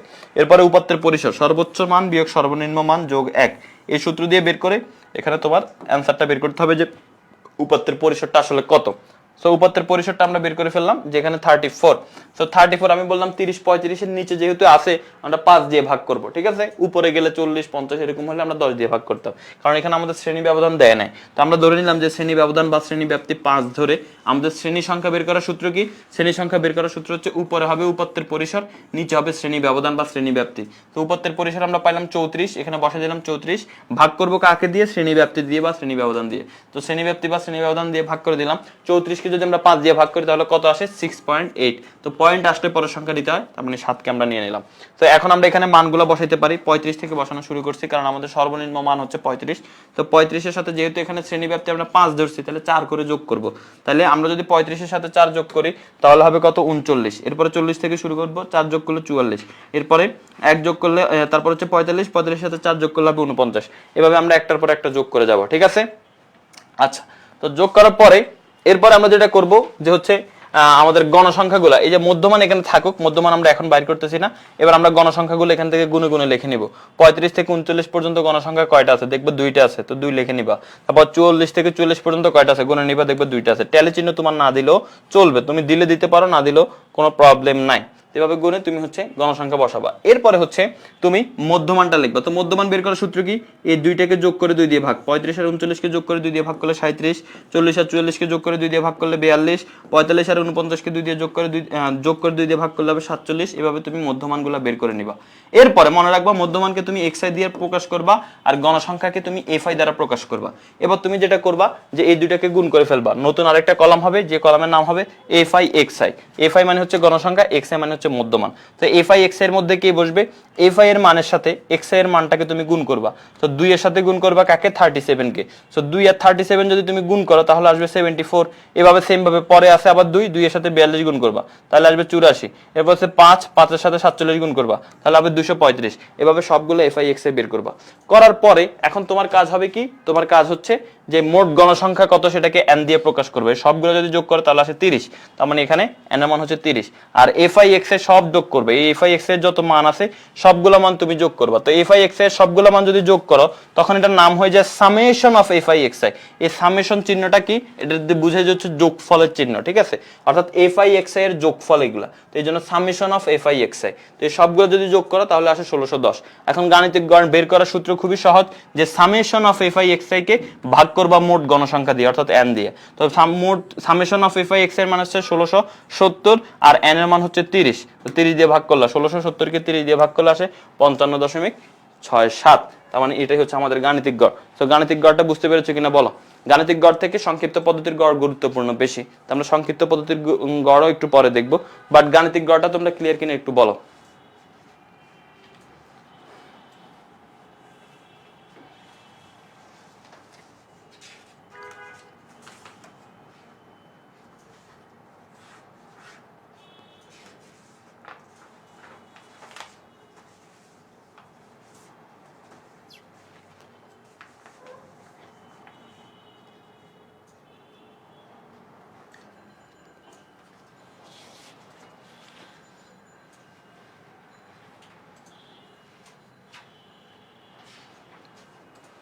আচ্ছা, এরপরে আসে আমাদের এটা কি, এটা হচ্ছে সংক্ষিপ্ত পদ্ধতি গড় নির্ণয় করতে বলছে। আমরা এখন সংক্ষিপ্ত পদ্ধতি গড় নির্ণয় করে ফেলবো, ঠিক আছে।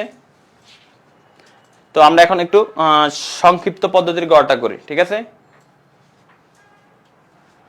স্যার আমি জাপানিজ ল্যাঙ্গুয়েজে 1 to 20 বলতে পারি, ঠিক আছে, এটা নিয়ে তুমি বসে থাকো। ওকে, এরপরে দেখো আমরা যেটা করব সেটা হচ্ছে কি সংক্ষিপ্ত পদ্ধতিতে আমরা গড় করব।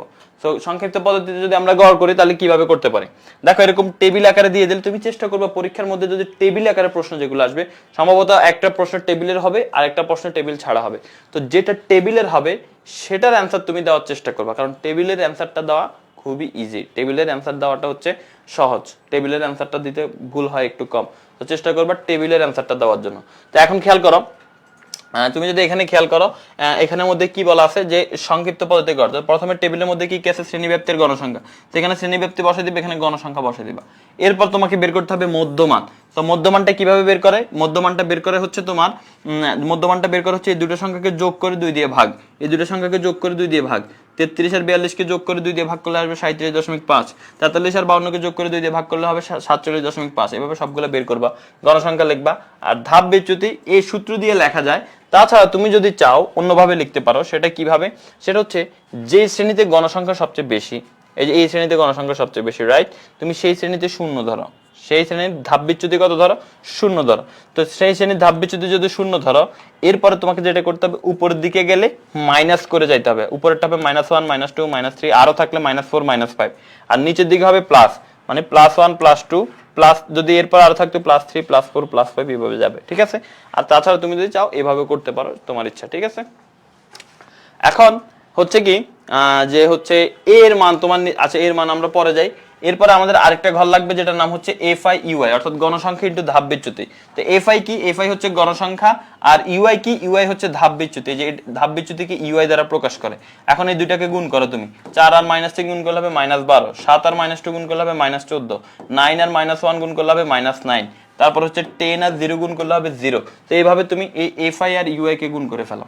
গুণ করার পরে এখন তোমার যেটা করতে হবে সেটা হচ্ছে এই এফ আই ইউআই এর যত মান আছে সবগুলোকে তুমি যোগ করো। -12 -14 -9 +0 +5 +10, এটা যোগ করলে আসবে -20। এটার নাম কি হবে, এটার নাম হবে summation of F I UI. কারণ এফ আই ইউআই এর মান যেহেতু -20 আসছে, তার মানে summation of F I UI এর মান কত আসবে, এটা হচ্ছে সামেশন অফ, কেন সামেশন, কারণ সবগুলো যোগ করছে এই জন্য। আর এন মানে কত, মোট গণসংখ্যাকে এন দ্বারা প্রকাশ করা, সব যোগ করলে 40 হয়, তার মানে এন এর মান হচ্ছে কত, 40। আচ্ছা, তো এন এর মান যেহেতু 40 হয়েছে, আর কি লাগবে, আর আমাদের একটা জিনিস লাগবে, যে আমাদের গড় নির্ণয়ের সূত্র হচ্ছে a plus summation of F I UI divided by N into H. তো এগুলো সবগুলোই পারতেছি, কিন্তু এর মান কই ভাই, এর মানটা হচ্ছে তুমি এই যে শ্রেণীতে গণসংখ্যা সবচেয়ে বেশি সেই শ্রেণীর মধ্যমানটাকে এ ধরে নিবা, সেই শ্রেণীর মধ্যমানটাকে এ ধরে নিবা। যে শ্রেণীতে গণসংখ্যা সবচেয়ে বেশি সেই শ্রেণীর মধ্যমানটা হচ্ছে আমাদের এ। তাহলে গণসংখ্যা সবচেয়ে বেশি হচ্ছে এই শ্রেণীতে, এটার মধ্যমান কত 67.5, তার মানে 67.5টাই হচ্ছে তোমার এ, এই জন্য এ এর মান দেখো 67.5 বসছে। আর F I U I summation of F I U এর মান -20, তো এই summation of F I U এর মান আমরা -20 বসাই দিলাম। আর এন এর মান কত, এন হচ্ছে 40, এই জন্য এন এর জায়গায় 40 বসালাম। এইচ এর মান আমরা কিভাবে বের করব, এইচ এর মান আমরা বের করব, দেখো এখানে দেওয়া আছে 33 থেকে 42, তুমি এটা আঙ্গুলে গণো, ঠিক আছে, যে 33 থেকে 42 পর্যন্ত কত হয়, দেখবে 10 হয়। দেখো 33 থেকে 42, তোমার মনে হচ্ছে আরে এটা তো 9 হয়, 9 না, এটা কিন্তু 10। তুমি দেখো 33, 34, 35, 36, 37, 38, 39, 40, 41, 42, দেখছো 42 পর্যন্ত কত হয়েছে, 10 হয়েছে। তো এটা তুমি খুব সহজে বের করে ফেলতে পারো আঙ্গুলের হিসাব করার মাধ্যমে, অথবা তুমি এইভাবে হিসাব করতে পারো যে 33 থেকে 42 বিয়োগ করলে হয় 9, সে 9 থেকে 1 তুমি বাড়াই বলবা, 10 শেষ, এই হচ্ছে কথা। আঙ্গুলে গণলে 1 বাড়াই হয়, এই জন্য হচ্ছে তোমাকে 1 বাড়ায় বলতে হবে। তার মানে আমাদের শ্রেণীব্যাপ্তি কত, এইচ এর মান হচ্ছে 10। এখানে আমি লিখে নিলাম, এ কে বলা হয় অনুমিত গড় বা আনুমানিক গড়, যেটা হচ্ছে আমাদের 67.5, মোট গণসংখ্যা এন হচ্ছে 40, শ্রেণীব্যাপ্তি এইচ হচ্ছে 10, আর summation of F I U I হচ্ছে -20। তো এরপরে এই মানগুলো বসাই দিলাম, ম্যাথ করে ফেললাম, শেষে এটা ক্যালকুলেট করার পরে আমরা মান পেয়ে গেলাম 62.5, তার মানে অ্যান্সার হচ্ছে 62.5। তো আশা করি তোমরা এটা বুঝতে পেরেছো। বলো গড় কি, আর কোনো সমস্যা আছে? গড়ের যে 3টা নিয়ম, 3-4টা নিয়ম, সব নিয়মে শিখিয়ে দেওয়া হয়েছে। একটা হচ্ছে সবগুলো যোগ করে মোট সংখ্যা দিয়ে ভাগ, নর্মাল গড় যেটা সেটা শেখানো হয়েছে, সংক্ষিপ্ত পদ্ধতির গড় শেখানো হয়েছে, তারপরে হচ্ছে তোমার গাণিতিক গড়ও শেখানো হয়েছে, ঠিক আছে? আই হোপ তোমরা এটা ক্লিয়ার। বলো গড় ক্লিয়ার হইলে বলো, এরপর আমরা মধ্যক প্রচুরকের দিকে আস্তে আস্তে যাবো। স্যার ফুল ক্লিয়ার, রাতির তালুকদার বলো, থ্যাংক ইউ সো মাচ ভাইয়া। ইসিএস এক্সট্রিমলি ক্লিয়ার, আপনার ক্লাসগুলো অনেক ভালো লাগে। রহিমা ব্যাপারে থ্যাংক ইউ সো মাচ ভাইয়া। Shishir Beja, okay thank you. Okay Saddatul, no sir, কোনো সমস্যা নাই। Okay Suraiya clear, Kabir Islam clear, Ninit Haq sir অনেক ক্লিয়ার, থ্যাংক ইউ ভাইয়া। মারাত্মক ক্লাস, অবশ্যই মারাত্মক, সবই হবে মারাত্মক, বুঝো নাই?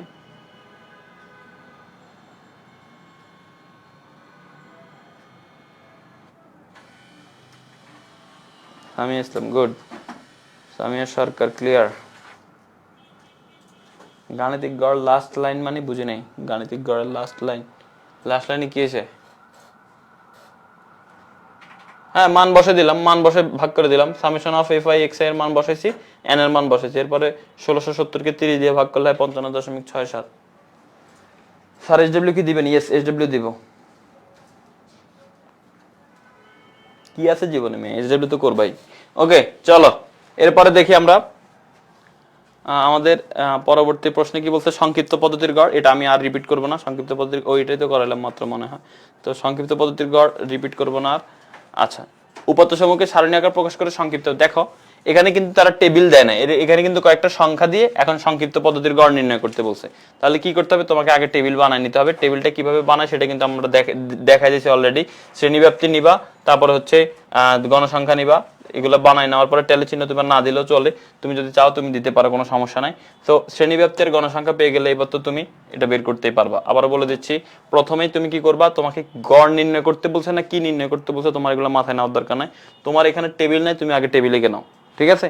তো তুমি আগে টেবিলে কে নিলা, তো টেবিলে কে নিলে কিভাবে টেবিলে কে নিলা, টেবিলে একটা আমরা জানি শ্রেণীব্যাপ্তি লাগে, টেলে চিহ্ন লাগে, আর গণসংখ্যা, এই তিনটা নিয়ে হচ্ছে আমরা ওই যে আমাদের শ্রেণীব্যাপ্তি গণসংখ্যা নিবেশন সারণী যেভাবে তৈরি করছিলাম আজকে ক্লাসের প্রথম ম্যাথটা, সেভাবে হচ্ছে তুমি এই তিনটা বের করে নেবা। নেওয়ার পরে এবার সংক্ষিপ্ত পদ্ধতির গড় নির্ণয় করতে গেলে তোমার মধ্যমান লাগে, তুমি এবার মধ্যমান বের করে নাও, ধাপ বিচ্যুতি বের করে নাও।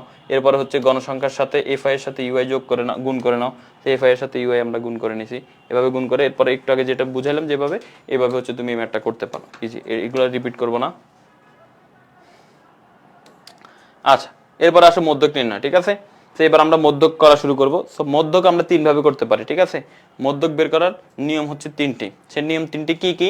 তিনটি নিয়মের মধ্যে প্রথম নিয়ম হচ্ছে যে হচ্ছে মধ্যক বের করার নিয়ম হচ্ছে প্রথমে দুইটা নিয়ম, যে সংখ্যা অনেকগুলো সংখ্যা দিয়ে বলছে এদের মধ্যক নির্ণয় করো, তখন এইখানে যদি জোড় সংখ্যক মান থাকে তাহলে হচ্ছে তোমার একরকম সূত্র, যদি বিজোড় সংখ্যক মান থাকে তাহলে আরেক রকম সূত্র। এই দুইটা নিয়ম গেল। আর আরেকটা নিয়ম হচ্ছে টেবিল আকারে থাকলে বড় বড় শ্রেণীর বিন্যাস উপত্যের যদি মধ্যক নির্ণয় করতে বলে তখন আলাদা আরেকটা সূত্র আছে, ঠিক আছে? তো আমরা এখন এই তিনটা টাইপের সূত্র দেখার একটু চেষ্টা করি, ওকে? তো চলো আমরা এখন মধ্যক নির্ণয় করি। তো মধ্যক আমরা কিভাবে নির্ণয় করতে পারি, দেখো মধ্যক নির্ণয় করতে গেলে প্রথমে মনে রাখবা যে সংখ্যাগুলোর মধ্যক নির্ণয় করতে বলে তাদেরকে ছোট থেকে বড় আকারে সাজাইতে হবে। তার মানে প্রথম ও প্রধান কাজ, এটা কিন্তু ভুল করে ফেলা, যে ছোট থেকে বড় আকারে সাজানোটা। ছোট থেকে বড়, বড় থেকে ছোট করলেও হয়, বাট একটাই মনে রাখো, ছোট থেকে বড় আকারে সাজাইতে হবে, ওকে? তো দ্বিতীয় কাজ কি? দ্বিতীয় কাজ হচ্ছে এবার সূত্র বসাই দিব। তো সূত্র বসানোর নিয়ম ওই একই কথা। সূত্র বসানোর সূত্র হচ্ছে দুইটা। একটা হচ্ছে যদি জোড় সংখ্যা হয়, তো জোড় সংখ্যা বলতে আমি কি বুঝাচ্ছি, তুমি এখানে গুণে দেখো তো কয়টা সংখ্যা আছে, 1 2 3 4 5 6 7 8, যেমন এখানে 8টা সংখ্যা আছে, মানে জোড় সংখ্যক মান আছে। যদি 9টা থাকতো তাহলে বিজোড় সংখ্যক থাকতো। তো জোড় হলে সূত্র কি হয়? যদি জোড় হয় তাহলে সূত্র কি? তো জোড় হওয়ার সূত্রটা হচ্ছে এই যে আমাদের এইটা, জোড় হলে আমাদের এই সূত্রটা হবে যে n/2 তম পদ, এই যেটা এখান থেকে লিখে নাও, যে মদ n/2 তম পদ প্লাস n/2 + 1 তম পদ ডিভাইডেড বাই 2। যদি জোড় সংখ্যা হয় তাহলে এই সূত্রটা বসবে। আর যদি বিজোড় সংখ্যা হয় তাহলে কি হবে? বিজোড় সংখ্যা হলে আমাদের সূত্রটা হচ্ছে n + 1 ডিভাইডেড বাই 2 তম পদ, n + 1 ডিভাইডেড বাই 2 তম পদ। এটা হচ্ছে যদি বিজোড় সংখ্যা হয় তাহলে এই সূত্রটা হয়। তার মানে আমরা দুইটা সূত্র পেলাম, একটা হচ্ছে জোড় সংখ্যা হলে আমাদের এই সূত্র, মধ্যক বের করার সূত্র এটা, আর যদি বিজোড় সংখ্যা হয় তাহলে মধ্যক বের করার সূত্র হচ্ছে এইটা। এখন আমরা এটা কিভাবে ক্যালকুলেট করতে পারি? n এর মান কত হবে? n এর মান হচ্ছে কি, এখানে কতগুলো সংখ্যা আছে সেগুলোর উপর ডিপেন্ড করে। এখানে আমরা গুণে দেখছি 8টা সংখ্যা আছে। প্রথম কাজ হচ্ছে আমরা এটাকে সাজাই লিখলাম। দ্বিতীয় কাজ দেখলাম এখানে 8টা সংখ্যা আছে, মানে হচ্ছে জোড় সংখ্যা আছে। তো জোড় সংখ্যা হলে জোড়ের সূত্রটা আমরা বসালাম। বসানোর পরে n এর মান এখন 8 বসাই দাও। 8/2 মানে 8/2 + 1 তম পদ। 8 কে 2 দিয়ে ভাগ করলে হবে 4, 4 তম পদ। আর এখানে হবে 8 কে 2 দিয়ে ভাগ করলে হবে 4, 4 এর সাথে 1 যোগ করলে হবে 5, মানে 5 তম পদ ডিভাইডেড বাই 2। এখন 4 তম পদ মানে কত? 4 তম পদ, তুমি অনেকে আবার কি করে, এখানে 4 আর 5 যোগ করে 9 করে দেয় না, এখানে 4 তম পদের মানের কথা বলতেছে। 4 তম পদ কোনটা দেখবা, এখান থেকে গুনবা 1 2 3 4, 4 তম পদ 20 না, এখান থেকে গুনলে ভুল হবে। তুমি যেখানে সাজাই লিখছো সেখান থেকে তুমি 4 তম পদ খুঁজে নিতে হবে। 1 2 3 4, 4 তম পদ হচ্ছে 16। তার মানে এই যে 4 তম পদ বসাই দিলাম 16। তাহলে 5 তম পদ কত? 5 তম পদের পরেরটা 17। তো 5 তম পদ আমরা পেয়ে গেলাম 17, আর নিচে আছে 2। তো 16 যোগ 17 হচ্ছে 33, 33 কে 2 দিয়ে ভাগ করলে হবে 16.5। যদি এখানে বিজোড় সংখ্যক থাকতো তো n এর মান তো কত? n এর মান হচ্ছে 8, বা n এর মান তো তখন মনে করে এখানে 9 আসছে, ঠিক আছে? 9 আসছে, এরপরে আরেকটা সংখ্যা আছে 21, এরকম। তো 9টা সংখ্যা হলো আর কি এখানে। তো এখন আমরা যেটা করতে হবে যে 9 + 1 ডিভাইডেড বাই 2 তম পদ। তো 9 + 1 মানে কত? 9 + 1 মানে হচ্ছে 10, 10 কে 2 দিয়ে ভাগ করলে কত হবে? 5। তার মানে 5 তম পদটা হচ্ছে মধ্যক। তাহলে 5 তম পদ কত? 1 2 3 4 5, তার মানে 17 হইতো তখন মধ্যক, ঠিক আছে? আবার বলতেছি বিজোড় সংখ্যা হলে কি করবা, প্রথমে n এর মান তো বিজোড় একটা বসবে যতগুলো সংখ্যা আছে। তো আমরা দেখে ধরে নিলাম এখানে তো 20 পর্যন্ত 8টা, আরো একটা ধরে নিলাম যে 21, তার মানে 9টা হলো। এবার তুমি কি করলা, 9টা যেহেতু হয়েছে সূত্র হচ্ছে n + 1 ডিভাইডেড বাই 2 তম পদ। তার মানে এখন n এর মান কত বসাবো? 9, কারণ যেহেতু এখানে 9টা পদ। তো n এর মান যদি 9 বসাই, 9 এর সাথে 1 যোগ করলে কত হয়? 10, 10 কে 2 দিয়ে ভাগ করলে কত হয়? 10 কে 2 দিয়ে ভাগ করলে হবে 5, তার মানে 5 তম পদ। তো 5 তম পদ গুণে দেখো কয়টা? 1 2, কত নাম্বারটা? 1 2 3 4 5, এই যে 17, 5 তম পদ। তার মানে आंसर হচ্ছে 17। তো মধ্যক বের করার যে দুইটা নিয়ম, সেই দুইটা নিয়মে কিন্তু আমি বুঝাই দিলাম। এটা বুঝতে পারছো কিনা বলো? স্যার এবার আমাদের সাথে এসএসসি एग्जाम দিবে, হ্যাঁ তাই তো?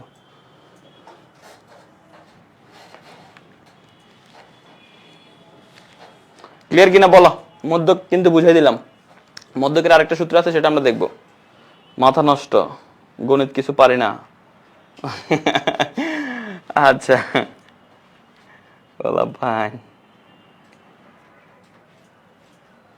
বুঝতে পারছি। রাফসান বলতেছে বুঝতে পারছি। ভাই একটু লিখতেছি, সরেন। হ্যাঁ লিখো, সমস্যা নেই। All clear, all clear. Okay ঠিক আছে, ভেরি গুড, ঠিক আছে, সমস্যা নাই। কুকা MK, ওকে। কি নাম? Prajjwal, clear sir. Suraiya, clear. Clear shampoo.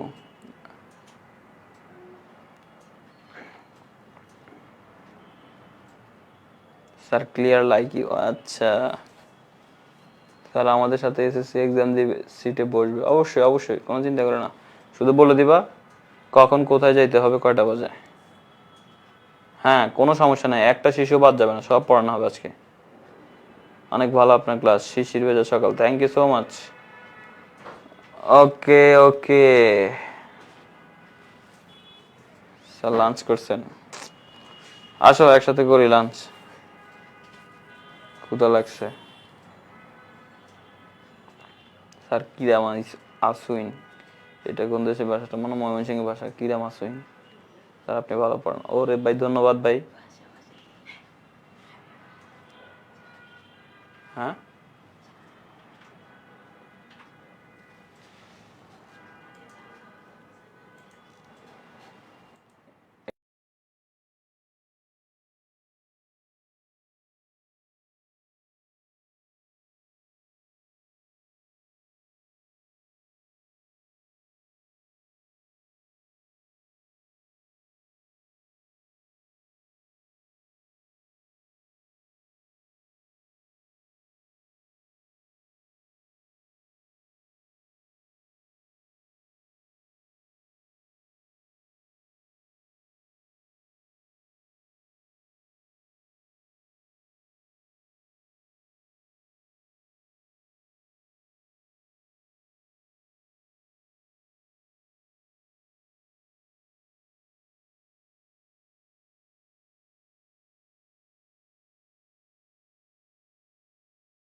পোলাপাইন গুলো চলে যাবো তাড়াতাড়ি, ম্যাথ করে আজকে অনেক পড়ে দেবো।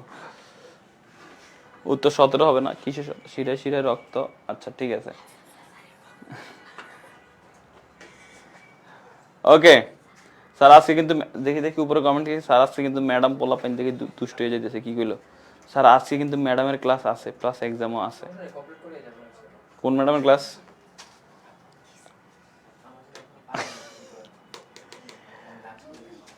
এই আছে কোন ম্যাডামের এক্সাম ক্লাস আছে, এক্সাম আছে? ও আচ্ছা ঠিক আছে। আর স্যার, আচ্ছা ঠিক আছে, এখন ম্যাথ ক্লাসে শুধু ম্যাথ নিয়ে কথা হবে, ঠিক আছে?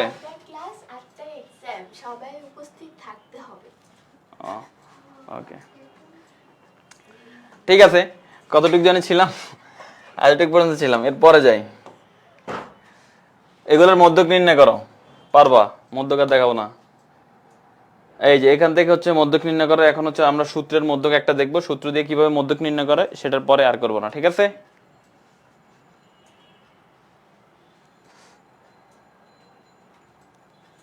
নিহাল সিনহা কিছুই জানে না, সত্যি কথা যেটা সেটাই। পোলা পাইন ম্যাথ ক্লাসে ম্যাথ করবা, কি সব উল্টাপাল্টা কথা বলা। হ্যাঁ, তারা আপনার সাথে কি আছে? আমার সাথে এই যে আমার যারা হচ্ছে এই লাইভ ক্লাসের সাথে কি শুধু আমি যুক্ত তোমার মনে হয়? ক্যামেরার সাথে একজন আছে, তোমাদের এই উল্টাপাল্টা কমেন্ট দেখার জন্য একজন আছে, তারপর এই যে পিডিএফ শিট বানিয়ে দিতেছি না, ওই এরকম একজন আছে, ঠিক আছে? এই কয়েকজনকে নিয়ে ক্লাস নিতেছে, আর তারা বোরিং হয়ে যেতেছে আমার কথা শুনতেছে, তারা তো চুপ করে আছে, আর আমি বকতেছি, আমার কথা দিয়ে তাদের কান টান সব নষ্ট হয়ে যাইতেছে। ওকে স্যার, আপনার ক্লাস কোন কোন দিন? আমি তো জানি না, আগে 2 দিন মিস করছি, রুটিনে জানি না। আমার কোনো ক্লাসে কোনো রুটিন নাই, আমি হুটহাট করে আসবো, ক্লাস নিয়ে চলে যাবো, ঠিক আছে? ওকে পোলাপাইন দেখো, এখানে আমরা কি করবো এখন? এখন আমরা মধ্যক নির্ণয় করবো, মধ্যকের 2টা নিয়ম শিখে ফেলছি, এখন 3 নাম্বার নিয়মটা শিখি, ঠিক আছে? তো 3 নাম্বার নিয়মে আমরা কি করব? 3 নাম্বার নিয়মে আমি ভাবছি হয়তো বা মনে শেষ করতে পারবো না, এখন মনে হচ্ছে যে না, এই অধ্যায় শেষ হয়ে যাবে আজকে। এরপর আরেকদিন এমসিকিউ নিয়ে টাটা বাই বাই করে দিবে এই অধ্যায়কে। তো কোন দিন নিবো সেটা বলবো না, ঠুস করে চলে আসবো, দেখবা। তো এখন দেখো, এখানে দেখো মধ্যক নির্ণয়ের জন্য গণসংখ্যা নিবেশন সারণী। তো মধ্যক নির্ণয়ের জন্য মনে রাখবা কিচ্ছু লাগে না, শুধু এই শ্রেণীব্যাপ্তি আর গণসংখ্যা তো দেওয়া আছে। দেখো এখানে কিন্তু শ্রেণীব্যাপ্তি আর গণসংখ্যা দেওয়া আছে। এই যে শ্রেণীব্যাপ্তির জায়গায় শ্রেণীব্যাপ্তি বসালাম, গণসংখ্যার জায়গায় গণসংখ্যা বসালাম। এখানে তারা এইভাবে দিয়েছে, আমাদের হচ্ছে আনুভূমিক ভাবে, আমরা হচ্ছে লম্বালম্বি ভাবে নিব অর্থাৎ, ঠিক আছে? তো শ্রেণীব্যাপ্তি আর গণসংখ্যা বের করে নিব। এরপর আমরা যেটা করব, দেখি উপরে দেখি,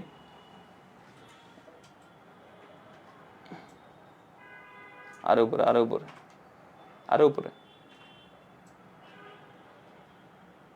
ওকে ঠিক আছে, যান নিয়ে যান। আচ্ছা দেখেন এখানে দেখো, এরপরে তোমার শুধু একটা কলাম করতে হবে, যে কলামটা হচ্ছে কি ক্রমযোজিত গণসংখ্যা। তোমার যেটা বের করতে হবে ক্রমযোজিত গণসংখ্যা বের করতে হবে। তো ক্রমযোজিত গণসংখ্যা কি, গণসংখ্যা যত ক্রমযোজিত গণসংখ্যা হবে প্রথমটা তত, তাহলে 6 হলে এখানে 6। এরপরে কি হবে, 6 এর সাথে 9 যোগ করলে 15, 15 এর সাথে 11 যোগ করলে 26, 26 এর সাথে 17 যোগ করলে 43, 43 এর সাথে 8 যোগ করলে 51, 51 এর সাথে 5 যোগ করলে 56, 56 এর সাথে 4 যোগ করলে হচ্ছে 60। ঠিক আছে, তো এইভাবে হচ্ছে ক্রমযোজিত গণসংখ্যা আমরা বের করতে পারি। এরপরে আমাদের সূত্রটাকে আমরা ডাইরেক্ট সূত্রে চলে যাই। সূত্রটা হচ্ছে মধ্যক বের করার সূত্র হচ্ছে L plus n/2 minus FC into H/FM। তো এলটা কি, এলটা হচ্ছে মধ্যক শ্রেণীর নিম্নসীমা, n হচ্ছে মোট গণসংখ্যা, FC হচ্ছে মধ্যক শ্রেণীর পূর্ববর্তী শ্রেণীর ক্রমযোজিত গণসংখ্যা, H হচ্ছে শ্রেণী ব্যবধান, আর FM হচ্ছে মধ্যক শ্রেণীর গণসংখ্যা। তো তুমি যদি এখানে খেয়াল করো যে আমরা যদি এখানে আগে বের করতে হবে কি, এখানে প্রথমে আমাদের বের করতে হবে মধ্যক শ্রেণী কোনটা। তো মধ্যক শ্রেণী কোনটা এটা আমরা বের করতে হবে। তো মধ্যক শ্রেণী আমরা কিভাবে বের করতে পারি, আমরা মধ্যক শ্রেণী বের করতে পারি, এখানে কত আসছে 60 আসছে, তাহলে 60 কে যদি 2 দিয়ে ভাগ করি তাহলে কত হয় 30, তার মানে আমাদের মাথায় রাখলো 30। এখন 30 কোন ঘরে আছে, এই যে দেখো এখানে যেহেতু 43, আগের ঘর যেহেতু 26 এ শেষ হয়েছে, এই ঘর 27 থেকে শুরু হয়েছে, 27 থেকে 43 পর্যন্ত এই ঘরে। তো 27 থেকে 43 পর্যন্ত যেহেতু এই ঘরে, তার মানে 30 এখানের মধ্যেই আছে, 27 থেকে 43 এর মধ্যেই 30 আছে, তার মানে আমাদের মধ্যক শ্রেণী হচ্ছে 54 থেকে 63, এটা হচ্ছে আমাদের মধ্যক শ্রেণী। ওকে, তাহলে এল হচ্ছে মধ্যক শ্রেণীর নিম্নসীমা। তো এল যদি মধ্যক শ্রেণীর নিম্নসীমা হয়, নিম্নসীমা কত 54 আর উচ্চসীমা কত 63, তার মানে এল এর মান হচ্ছে 54, তার মানে এল ইকুয়াল টু কত, এল ইকুয়াল টু 54, তার মানে এল এর মান আমরা বসাই দিলাম এখানে 54। ওকে, এরপরে আসো এন হচ্ছে মোট গণসংখ্যা। মোট গণসংখ্যা আমরা কিভাবে পাবো, এই সবগুলোকে যোগ করলে 60 পাচ্ছি না, তার মানে এন এর মান হচ্ছে 60। ঠিক আছে, এই এন এর মান হচ্ছে 60 আর ডিভাইডেড বাই 2, যেহেতু 60 কে 2 দিয়ে ভাগ করলে হবে 30, এইজন্য এখানে সরাসরি 30 বসাই দিয়েছে। ওকে, আর তাছাড়া n/2 আগে বের করে রাখছে, তো এইজন্য 30 এখানে বসাই দিয়েছে n/2 এর মান। আচ্ছা, এরপর আসো এফসি। এফসি হচ্ছে মধ্যক শ্রেণী কোনটা, এটা না আমাদের মধ্যক শ্রেণী, এই মধ্যক শ্রেণীর আগের শ্রেণীর ক্রমযোজিত গণসংখ্যা হচ্ছে এফসি, তার মানে 26 এফসি এর মান। তো এফসি এর মান বসাই দিলাম 26, আর এইচ এর মান কত, তুমি গণ 24 থেকে 33 পর্যন্ত আঙ্গুলে গণ, 24 25 26 27 28 29 30 31 32 33 10, তার মানে আমরা এইচ এর মান বলতে পারি কত, এইচ এর মান হচ্ছে 10। আর এফ এম হচ্ছে মধ্যক শ্রেণীর গণসংখ্যা, তো এটা যেহেতু মধ্যক শ্রেণী, এটার গণসংখ্যা কত 17, তার মানে এফ এম এর মান বসবে কত, এফ এম এর মান বসবে হচ্ছে 17। এবার তুমি এটা ক্যালকুলেট করো, 30 থেকে 26 বিয়োগ করলে হবে 4, 10/17 জায়গায় 10/17, এবার 4 এর সাথে 10 গুণ করলে 40, 40 কে 17 দিয়ে যদি ভাগ করো তাহলে হয় 2.35, তো 54 এর সাথে 2.35 যোগ করলে হবে 56.35। এটাই হচ্ছে আমাদের মধ্যক শেষ, মধ্যক শেষ। মধ্য ক্লিয়ার কিনা বলো?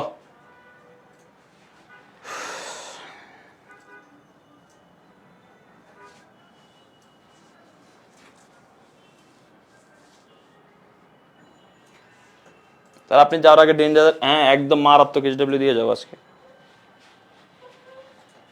জি ভাইয়া ক্লিয়ার স্যার, উনি গুজব ছড়াইছে তাই তাই হ্যাঁ, আরে আশা হলো মজা করছে আর কি। যাই হোক, তো নয় ক্লিয়ার, রাতের তালুকদার স্যার ফুল ক্লিয়ার।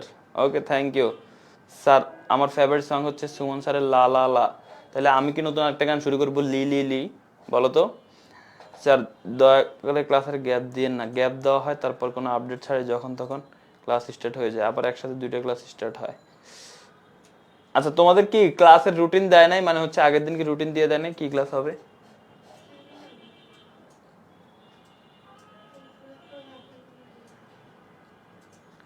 ও সরি, এখন গান তো হচ্ছে ঝাঁকা নাকা নাকা নাকা। হ্যাঁ ঠিক আছে, শুরু কর। না না না, আমাদের সিগনেচার কথা আছে তো, ঝাঁকা নাকা, ঠিক আছে না, লি লি। আচ্ছা,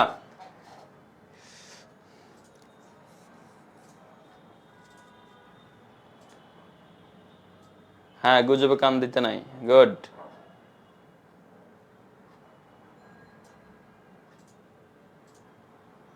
তানবের একসাথে 2টা ক্লাস দিলে কেন, তোমাদের মাথা ঘুরায় এই জন্য।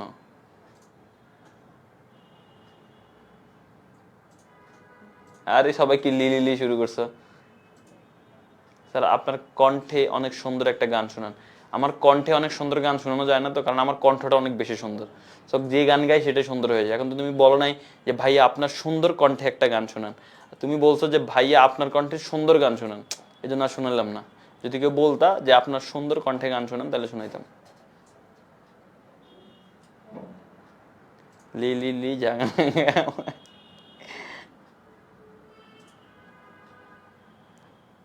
ওকে ওকে ঠিক আছে। তো আমরা ঝাঁকানাকা ভাবে আমাদের মধ্যকটা কিন্তু আমরা শেষ করে ফেললাম। এবার আসো মধ্যকের পর কি জানি, প্রচুরক। তো এখন আমরা আসি প্রচুরক নির্ণয়, ঠিক আছে? তো প্রচুরক, এখানে মধ্যক আছে, মধ্যক আমরা আর দেখবো না। সো মধ্যক বহুত দেখা হয়ে গেছে, মধ্যক শেষ, মধ্যক এগুলো পারবা প্রচুরক, ঠিক আছে? তো প্রথম কথা হচ্ছে প্রচুরক আছে কি নাই সেটা আমরা কিভাবে বুঝবো? প্রচুরক আছে কি নাই সেটা আমরা কিভাবে বুঝবো? তো প্রচুরক বের করার প্রচুরক বের করার নিয়মটা হচ্ছে কি, কোনো উপাত্তের মধ্যে কোনো সংখ্যা যদি একাধিক বার থাকে তাহলে সেই উপাত্তে প্রচুরক আছে। আর যদি এমন হয় যে না প্রত্যেকটা সংখ্যা একবার একবার একবার করে আছে, এদের মধ্যে কোনো জোড়া ট্রিপল ফোরপল কিচ্ছু নাই, মানে একটা একটা করে সব সিঙ্গেল, যদি এমন হয় তাহলে এই উপাত্তের কোনো প্রচুরক নাই। কিন্তু যদি ডাবল ডাবল করে থাকে বা ডাবল করে থাকে বা হচ্ছে বেশি থাকতে পারে, 2টা 3টা 4টা 5টা করে যদি থাকে তাহলে প্রচুরক আছে। যেমন এখানে আমাদের বলছে এই উপাত্তের কি প্রচুরক আছে, তুমি দেখো এই উপাত্তের মধ্যে কিন্তু 3 একবার আছে, 5 একবার আছে, 2 কিন্তু 2বার আছে, দেখো এই যে একবার, এই যে একবার, 2 2বার আছে, 7 কিন্তু 2বার আছে, তার মানে 2 আছে 2বার, 7 আছে 2বার, তার মানে এই উপাত্তের প্রচুরক আছে। তো প্রচুরকটা কে, 2 হবে না 7 হবে? 2ও 2বার আছে, 7ও 2বার আছে, তার মানে কাউকে বাদ দেওয়া যাবে না। সো এই জন্য আমরা বলবো আমাদের এই উপাত্তের প্রচুরক হচ্ছে 2 এবং 7। আর আরেকটা কথা, মধ্যক প্রচুরক যখন বের করবা তখন অবশ্যই ছোট থেকে বড় আকারে সাজায় নিবা।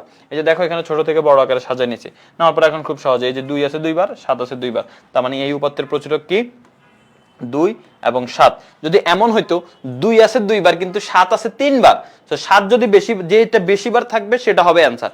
আর যদি এমন হয় যে না দুইটাই সমান সমান বার আছে, তার মানে দুইটাই হচ্ছে প্রচুরক, ঠিক আছে? তার মানে 2ও আমাদের প্রচুরক, 7ও আমাদের প্রচুরক। তো নির্ণয় প্রচুরক 2 ও 7।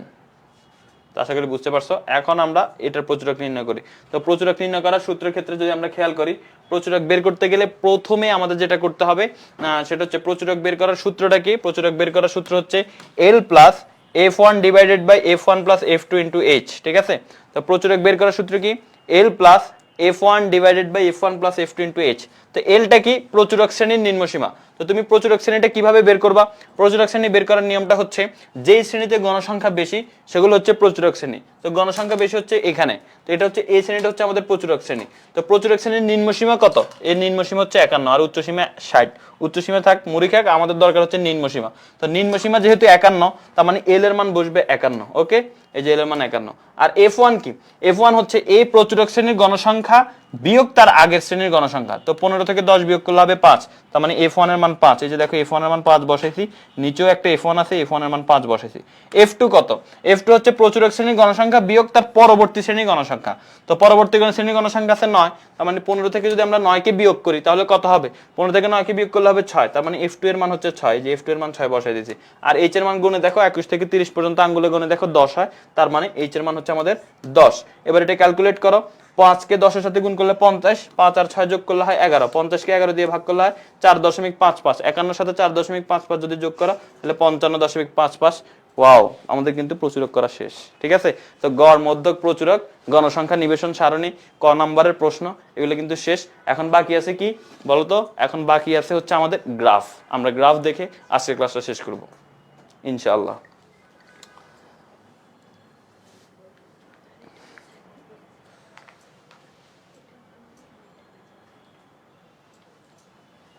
উনির সাথে কেউ নাই? ওখানে কেউ নাই? হ্যাঁ, কোনো কথা? এই তোমাদেরকে অনুমতি নিলাম। হ্যাঁ, এই যে একজন বললো ভাই ঠিক আছে চা খান, এই জন্য চা খাচ্ছে। আর তোমরা যদি বলো ভাই কেন খান, তাহলে তোমরা চলে আসো আজকে শেয়ারপাড়া, তোমাদের নিয়ে খাবো, কফি খাবো না, চা খাবো না। ওয়ালাইকুম আসসালাম শিফা মানে রহমান। এই কি বলো মেয়ে, আমার দেখে কি বুঝো না তুমি? কি প্রশ্ন করে, এগুলো দেখলে বোঝা যায়।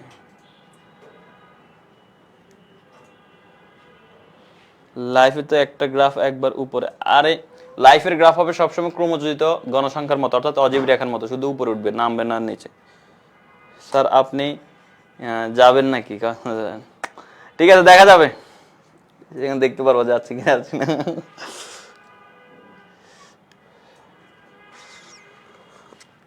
এখানে অনেকে আছে আমার সাথে ফেসবুকে অ্যাড আছে, তারা তো দেখে যে কি বলো, এখানে সব ডিটেলস দেওয়া আছে আমার, পুরো 14 গোষ্ঠী সহ।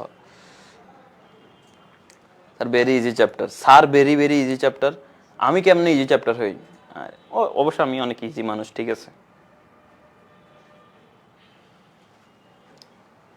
সুমন স্যার আমাকে নুবা বলে ডাকে, আমি তো সুমন স্যার না, আমি তাহলে তোমাকে টুবা বলে ডাকবো, ঠিক আছে? ওকে, অনির রহমানের নাম আজকে থেকে টুবা।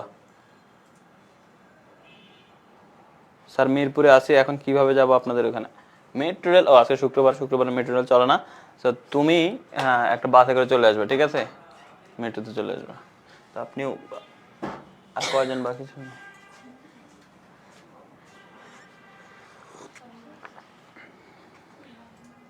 স্যার শেয়ার পর আসতেছি, চলে আসো চলে আসো, আসলেই আমাদের কফি খাওয়া হবে, কোনো সমস্যা নেই। চা খেয়ে কি চা খাওয়ার দিন আছে এখন, তোমরা আসলে কফি বুঝো নাই, তোমরা হচ্ছে আমার স্পেশাল পার্সন। আপনি যে ইজি মানুষ। হ্যাঁ স্যার সবাইকে তো নাম দেন, আমাকে একটা দেন। আমি ইসলাম নাম একজনের নাম দিছি টুবা, এখন তার নাম নাকি দিব।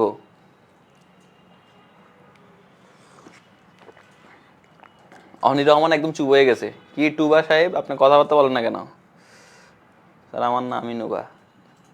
না তোমার নাম আজকে থেকে টুবা। স্যার বিল কে দিবে? তোমাদের স্যারের পকেট থাকবে, তোমরা আপাতত বিল দেওয়া লাগবে না, ঠিক আছে? তোমার 4 দিন শেষ কফির বাংলাদেশে আছে দেখুন শুধু। হ্যাঁ আমাদের ওই একজন তাহিরের মতো এখন বলবো 4 দিন শেষ, এখন কফি খাবো আমরা, কফি। স্যার ইজি মানুষ, বাট ম্যাডাম একটু ক্রিটিক্যাল বেশি না। কি সব কথা কস পোলাপাইন? স্যার আপনি কি বিবাহিত? আমার সামনে যারা আছে তোমাদের কমেন্ট পড়ে হাসতেছে, তুমি বুঝতেছো না? হাসি শুনেই তো বোঝা যায়, ঠিক আছে? তো আমি কিছু বলা লাগে না। স্যার আপনি কি এসডব্লিউ গ্রুপে অ্যাড আছেন? না আমি কোনো গ্রুপে অ্যাড নাই তোমাদের। স্যার আপনি অনেক ভালো মানুষ, এই যে সামি ইসলাম, গুড, তোমাকে 2টা কফি খাওয়াবো আমি। স্যার কেউ কি আমার ফ্রেন্ড হবে?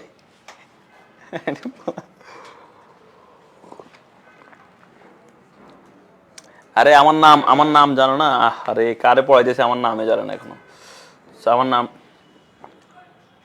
আমার নামটা যদি দেখো, কফিটার খাইতে দিল, কফি তো না চা খাচ্ছি।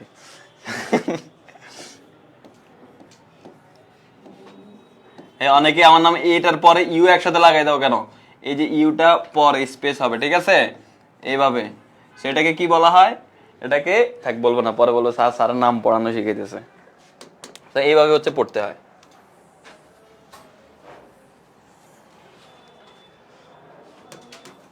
আচ্ছা ঠিক আছে, আর যতক্ষণ আছে ততক্ষণের মধ্যে আমাদের 3টা গ্রাফ হয়ে যাবে, কোনো প্যারা নাই। আজকে আমরা যেহেতু বলছি যে পুরাটা শেষ করব ইনশাল্লাহ, অবশ্যই অবশ্যই আমরা পুরাটাই শেষ করব, কোনো প্যারা নাই। ঢেলে দিব না, কফি ঢালা যাবে না, চা ঢেলা দেওয়া যায় কিন্তু কফিকে ঢেলে দেওয়া যাবে। আপনি কি বিবাহিত? সবাই কেন একই কথা প্রশ্ন করো যে আমি কি বিবাহিত? এই পড়া শুরু করো। স্যার আপনার নাম হাবিবি, হ্যাঁ ঠিক আছে, হাবিবি নামটা সুন্দর। ওকে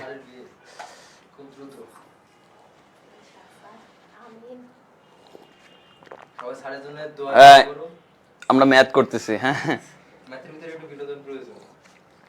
পোলা পয়েন্টে এমনি বিনোদনে রাখি। স্যার ঢেলে দেন। এই দেখো এখন আসি আমরা গ্রাফে চলে যাই। হ্যাঁ তো গ্রাফে অনেকের গ্রাফে সমস্যা আছে, তো গ্রাফ থেকে একটা প্রশ্ন আসবে, কিন্তু এটা মোটামুটি সহজ সরল একদম সিম্পল কথা যে গ্রাফ থেকে পরীক্ষা প্রশ্ন আসবেই, তো এই জন্য গ্রাফটা তোমার জানতেই হবে, ঠিক আছে? তো গ নাম্বার প্রশ্নে মোটামুটি 99% শিওর থাকো যে গ্রাফ থেকে প্রশ্ন একটা দেয়। তো তো সেই জন্য তুমি যেটা করতে হবে, তাহলে আপনাকে হোমওয়ার্ক দেওয়া যায়, অন্য যাদেরকে মেনশন করো তাদেরকে মেনশন করো, সমস্যা নাই।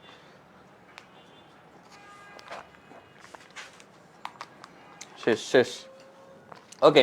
তো এখন এখন এখানে খেয়াল করো যে এখানে এই যে চলে আসছে। প্রথমে আমরা শিখবো কি, প্রথমে আমরা শিখি হচ্ছে এখানে কি আছে, আয়ত লেখা আছে। আচ্ছা আয়ত লেখার আগে আয়ত লেখো, এটা হচ্ছে গণসংখ্যা বহুভুজ। আচ্ছা গণসংখ্যা বহুভুজটা আগে বুঝাই। হ্যাঁ গণসংখ্যা বহুভুজটা আগে বুঝাই। দেখো গণসংখ্যা বহুভুজগুলো কিভাবে আমরা গণসংখ্যা বহুভুজ আঁকতে পারি। এই যে গণসংখ্যা বহুভুজ, আর প্রথমে আমরা শিখতেছি 3টা আছে, একটা হচ্ছে গণসংখ্যা বহুভুজ, আয়ত লেখা, অজীব রেখা। তো প্রথমে আমরা যেটা করি কি আর কোনো কথা না, এখন আমরা একটু পড়ি। তো প্রথমে আসো গণসংখ্যা বহুভুজ। তো গণসংখ্যা বহুভুজ কিভাবে আমরা আঁকবো? তো গণসংখ্যা বহুভুজ আঁকার ক্ষেত্রে এরকম একটা টেবিল দিয়ে দিবে। গণসংখ্যা বহুভুজে তোমার একটা জিনিস লাগবে শুধু, সেটা কি? সেটা হচ্ছে তোমার শ্রেণীর মধ্যমান। তোমাকে শ্রেণীর মধ্যমানটা বের করে নিতে হবে। তো শ্রেণীর মধ্যমান তুমি বের করতে পারো 24 থেকে 33, দুইটাকে যোগ করে 2 দিয়ে ভাগ করলে 28.5। এরপরে সেম ভাবে এগুলো বের করে নিবা। তো এইভাবে হচ্ছে আমরা কি বের করতে পারি? শ্রেণীর মধ্যমানটা বের করতে পারি। তো শ্রেণীর মধ্যমান বের করার পরে এখন আমাদের কি করতে হবে? শ্রেণীর মধ্যমান বের করার পরে এখন গ্রাফ আমাদের করতে হবে। তো গ্রাফ আমরা কিভাবে করতে পারি দেখো, গ্রাফ পেপারের মধ্যে তুমি এক্স অক্ষ ওয়াই অক্ষ নিয়ে নিবা, ঠিক আছে? এই যে এখানে যদি দেখাই, যেখানে দেখানো যাবে কিনা দেখি, মোড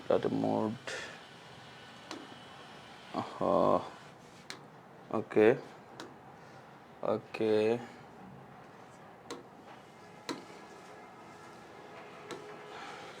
ওকে আমরা যদি এখানে খেয়াল করি, এই যে ঠিক আছে।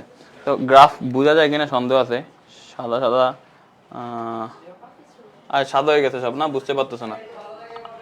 আচ্ছা ঠিক আছে, তাহলে ব্যাকগ্রাউন্ডে অন্য কোনো কালার দিব না, হচ্ছে না। আচ্ছা ঠিক আছে, এটা হচ্ছে আমি এমনি বুঝাচ্ছি তোমাদেরকে, তোমরা এমনি দেখো তাহলে খেয়াল করো। তো এমনি এখান থেকে বুঝো, দেখো এখন আমরা যেটা করব সেটা হচ্ছে এক্স অক্ষ আর ওয়াই অক্ষ দুইটা আঁকতে হবে। ওকে, তো এক্স অক্ষ ওয়াই অক্ষ আমরা আঁকি, এক্স অক্ষ ওয়াই অক্ষ। তো প্রথমে গ্রাফ পেপারের মধ্যে তুমি হচ্ছে এরকম ভাবে একটা দাগ দিবা, এই যে ঠিক এরকম ভাবে লম্বা হয়ে সোজা হইতেছে কিনা দেখি, আরে সোজা হইলেছে না হলে নেই বলতো। ওকে, এক্স অক্ষ, তারপরে হচ্ছে এটা হচ্ছে আমাদের এই ওয়াই অক্ষ, ঠিক আছে? এইভাবে এঁকে নিতে পারো, অথবা তুমি যদি চাও যে আচ্ছা এইভাবে আঁকবা, আমি যেভাবে দেখাইছি এইভাবে আঁকবা। আর এর নাম দিবা কি, এটা হচ্ছে তোমার এই যে এখান থেকে শুরু হয় এক্স, মাঝখানের এই বিন্দুটার নাম হচ্ছে ও, আর এটা হচ্ছে এক্স প্রাইম, ঠিক আছে? এটার নাম হচ্ছে ওয়াই, এটা হচ্ছে ও, আর এটার নাম হচ্ছে ওয়াই প্রাইম। ওকে, এখন আমাদের যেটা করতে হবে সেটা হচ্ছে এখানে কিন্তু ছোট ছোট অনেক ঘর থাকবে তোমার, ঠিক আছে? অর্থাৎ এই যে 1 2 3 4 5, ঠিক আছে? 1 2 3 4 5, 1 2 3 4 5, ঠিক আছে? তাহলে এখানে হচ্ছে এইভাবে ঘর থাকবে। আবার এখানে উপরে ঠিক সেম ভাবে 1 2 3 4 5, 1 2 3 4 5, 1 2 3 4 5, ঠিক আছে? এইভাবে হচ্ছে তোমার ঘর থাকবে। এখন তোমাকে যেটা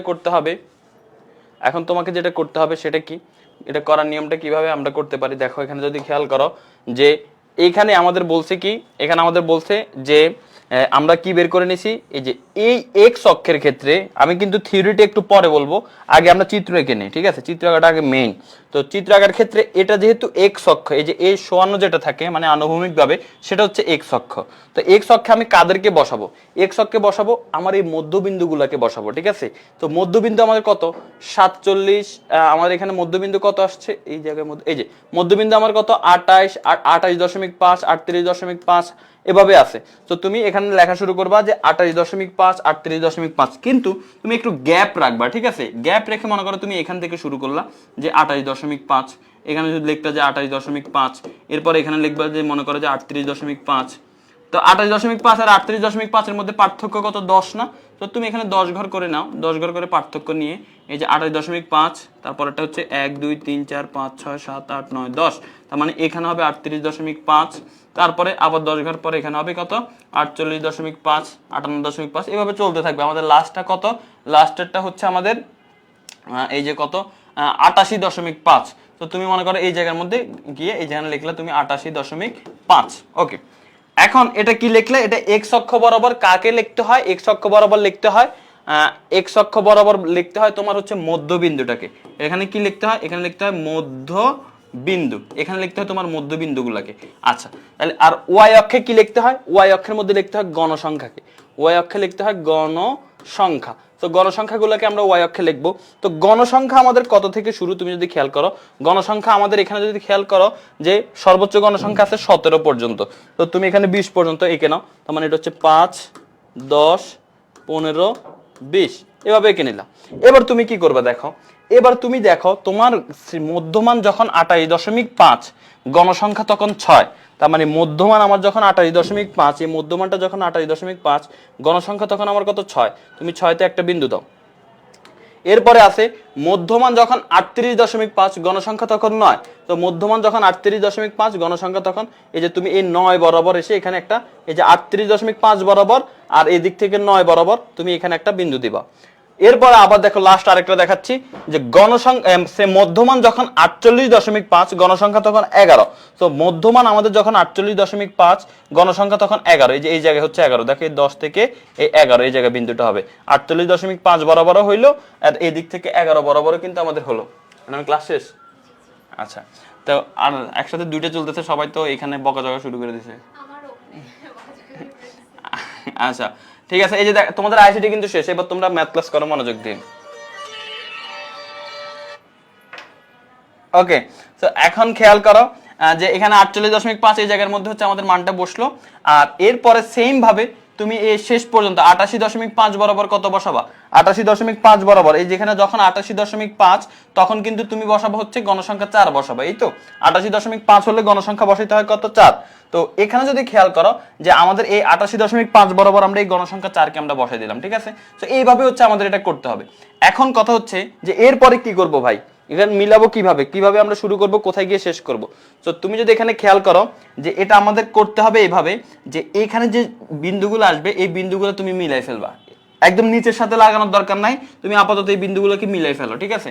এখানে মাঝখানে আরো অনেক বিন্দু আছে যেগুলো আমি দেখাই নাই আর কি, তো তুমি এগুলো মিলাই ফেলো, এটার সাথে এটা মিলাও, এটার সাথে এটা মিলাও, এটার সাথে এটা মিলাও, বিন্দুগুলো মিলাই ফেলো। এখন কথা হচ্ছে এগুলো কোথায় মিলাবো ভাই, আমি কি 28.5 মিলাবো আর এটা কি 88.5 মিলাবো? না, আমরা এভাবে মিলাবো না।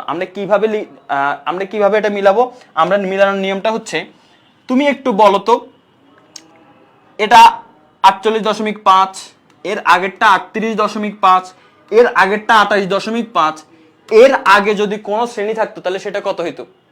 সবাই একটু কমেন্ট করে জানাতো 28.5 এর আগে যদি কোনো শ্রেণী হইতো সেটা কত হইতো, একটু কমেন্টে জানাও।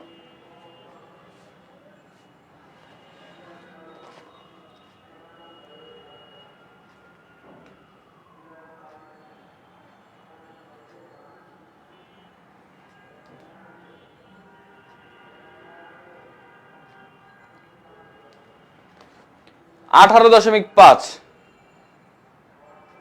ওকে ওকে, ভেরি গুড, 18.5 সবাই, তানভীর আহমেদ, তারপরে মাহির, অনেকে বলছে, অনেকে শুরু থেকে বলতেছে, থ্যাংক ইউ সো মাচ। হ্যাঁ, কারণ 10 কম হবে 18.5। আবার বলো তো 18.5 না, তাহলে 28-এর আগে কোনটা হইতো? 18.5। তার মানে তখন তুমি কি করবা, এই যে একটু গ্যাপ রাখলাম না, এই গ্যাপের মধ্যে তার মানে এখন তুমি 10 ঘর আগে গুনে আসবা, ওইখানে এসে 18.5 লিখবা, ঠিক আছে? 18.5 লিখবা। এবার তুমি এটাকে 18.5 এর সাথে মিলাবা, ওকে? এটাকে তুমি 18.5 এর সাথে মিলাবা। আবার লাস্টেরটা কার সাথে মিলাবো? লাস্টেরটা মিলাবো এটা যেহেতু 88.5, এরপরে যদি কোনো শ্রেণী থাকতো তাহলে সেটা কত হইতো? সেটা হতো আমাদের 98.5। তার মানে তুমি এখানে আরেকটা ঘর পরে লিখবা যেটাকে দিবে হচ্ছে 98.5। এটা কেন লিখতেছি জানো? এটাকে আমি এটার সাথে মিলাই দিতে পারি, এই জন্য এটাকে আমি 98.5 লিখেছি, ঠিক আছে?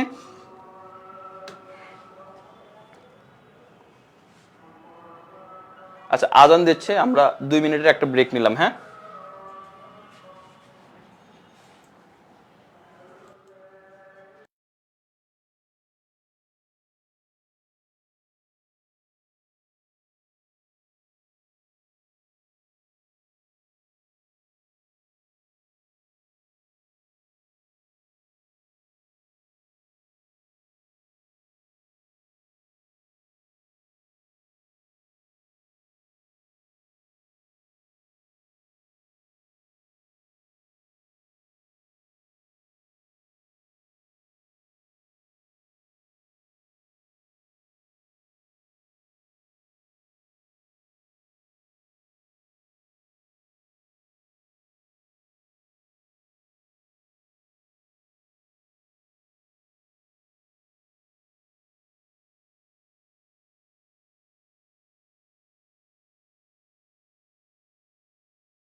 আচ্ছা, তো এখন দেখো যে এখানে আমরা যেটা বলতেছিলাম যে হচ্ছে এর ৮৮.৫ এর পরেরটা কত হবে ৯৮.৫, ৯৮.৫ দিয়ে আমরা মিলাই দিলাম। আর আরেকটা কথা হলো এই দেখো এটা কত লিখলাম আমি ১৮.৫। এখন তোমার কি মনে হয় এতটুকুর মধ্যে আসলে ১৮টা ঘর আছে? নাই তো। এই জন্য আমাদের যেটা করতে হয় এই জায়গার মধ্যে এইভাবে কেটে দিতে হয়, এই জায়গার মধ্যে কি করতে হয় এইভাবে কেটে দিতে হয়, এই জন্য এইভাবে এই জায়গায় এইভাবে কেটে দিতে হয়। তো তুমি যদি এখন খেয়াল করো যে এখানের দিকে যদি খেয়াল করো দেখো এখানে কিন্তু কেটে দেওয়া আছে, এই যে এখানে দেখো একটু জুম করি, এই যে দেখো এখানের মধ্যে কিন্তু এভাবে কেটে দেওয়া আছে, ঠিক আছে। তো এই কেটে দেওয়ার কারণটা হচ্ছে কি, কারণ এই জায়গার মধ্যে যে আমাদের আরো অনেকগুলো মান আছে সেটা বোঝানো হচ্ছে আর কি। যাই হোক, এখন কথা হচ্ছে এটা লিখবোটা কিভাবে, এই লেখাটা অনেকে পারে না। তো এই লেখাটা কিভাবে লিখবো, প্রথমে ওই যে আমরা এই প্রথম শ্রেণীর পূর্ববর্তী শ্রেণীর মান বের করছি ২৮.৫ এর পূর্ববর্তীটা হচ্ছে ১৮.৫, ৮৮.৫ এর পরবর্তী অর্থাৎ শেষ শ্রেণীর পরবর্তী শ্রেণী আমরা বের করছি সেগুলো লিখতে হবে ৯৮.৫। এই জন্য লিখলাম প্রথম শ্রেণীর পূর্ব শ্রেণী হচ্ছে ১৮.৫ আর শেষ শ্রেণীর পরবর্তী শ্রেণী হচ্ছে ৯৮.৫। তো এখন বলছি কি, ছক কাগজে এক্স অক্ষ বরাবর প্রতি ঘরকে ১ একক ধরে শ্রেণীর মধ্যবিন্দু বসাবো, আর ওয়াই অক্ষ বরাবর প্রতি ঘরকে ১ একক ধরে শ্রেণীর গণসংখ্যা বসাবো, বসিয়ে বহুভুজ আঁকানো হয়েছে। এখন এখানে এত কিছু, এই লাইনটা শেষের লাইনটা না লিখলে হয়, তারপরে তুমি লিখতে পারো যে মূল বিন্দু থেকে ৪২ পর্যন্ত পূর্ববর্তী ঘরগুলো আছে বুঝাতে, অর্থাৎ মূল বিন্দু থেকে হচ্ছে আমাদের জিরো থেকে আমাদের ৪২ পর্যন্ত পূর্ববর্তী ঘরগুলো বোঝাতে। আচ্ছা ৪২ পর্যন্ত এখানে হবে মূল বিন্দু থেকে ১৮.৫ পর্যন্ত, ঠিক আছে। মূল বিন্দু থেকে ১৮.৫ পর্যন্ত বুঝাতে আমাদের পূর্ববর্তী ঘরগুলোতে এই ছেদ চিহ্নটা ব্যবহার করা হয়েছে, এটা দিয়ে বোঝানো হয়েছে এখানের মধ্যে এতগুলো চিহ্ন আছে। শেষ, এটা শেষ। এখন বলো এটার মধ্যে কারো কোনো প্রশ্ন আছে কিনা, যারা শুরু থেকে দেখতেছো তারা বলো এটার মধ্যে কারো কোনো প্রশ্ন আছে কিনা সেটা একটু কমেন্টে জানাও, তারপরে আমরা আরেকটা দেখা শুরু করবো, ঠিক আছে। স্যার এই প্রথমটা না ৩ দিন আপনার ক্লাস কেমনে কারণ এরপরে ৩-৪ দিন আর পাবা না, এই জন্য নেটওয়ার্কের বাইরে থাকবো ইনশাল্লাহ ৪ দিন। বলছি ভাইয়া কেউ কি বুঝতে পারলাম রাফসান, বুঝতে পারলাম। কোন জায়গায় না বুঝলে আমাকে বলো কোন জায়গায় বুঝো নাই, ঠিক আছে, স্পেসিফিক ভাবে বলো।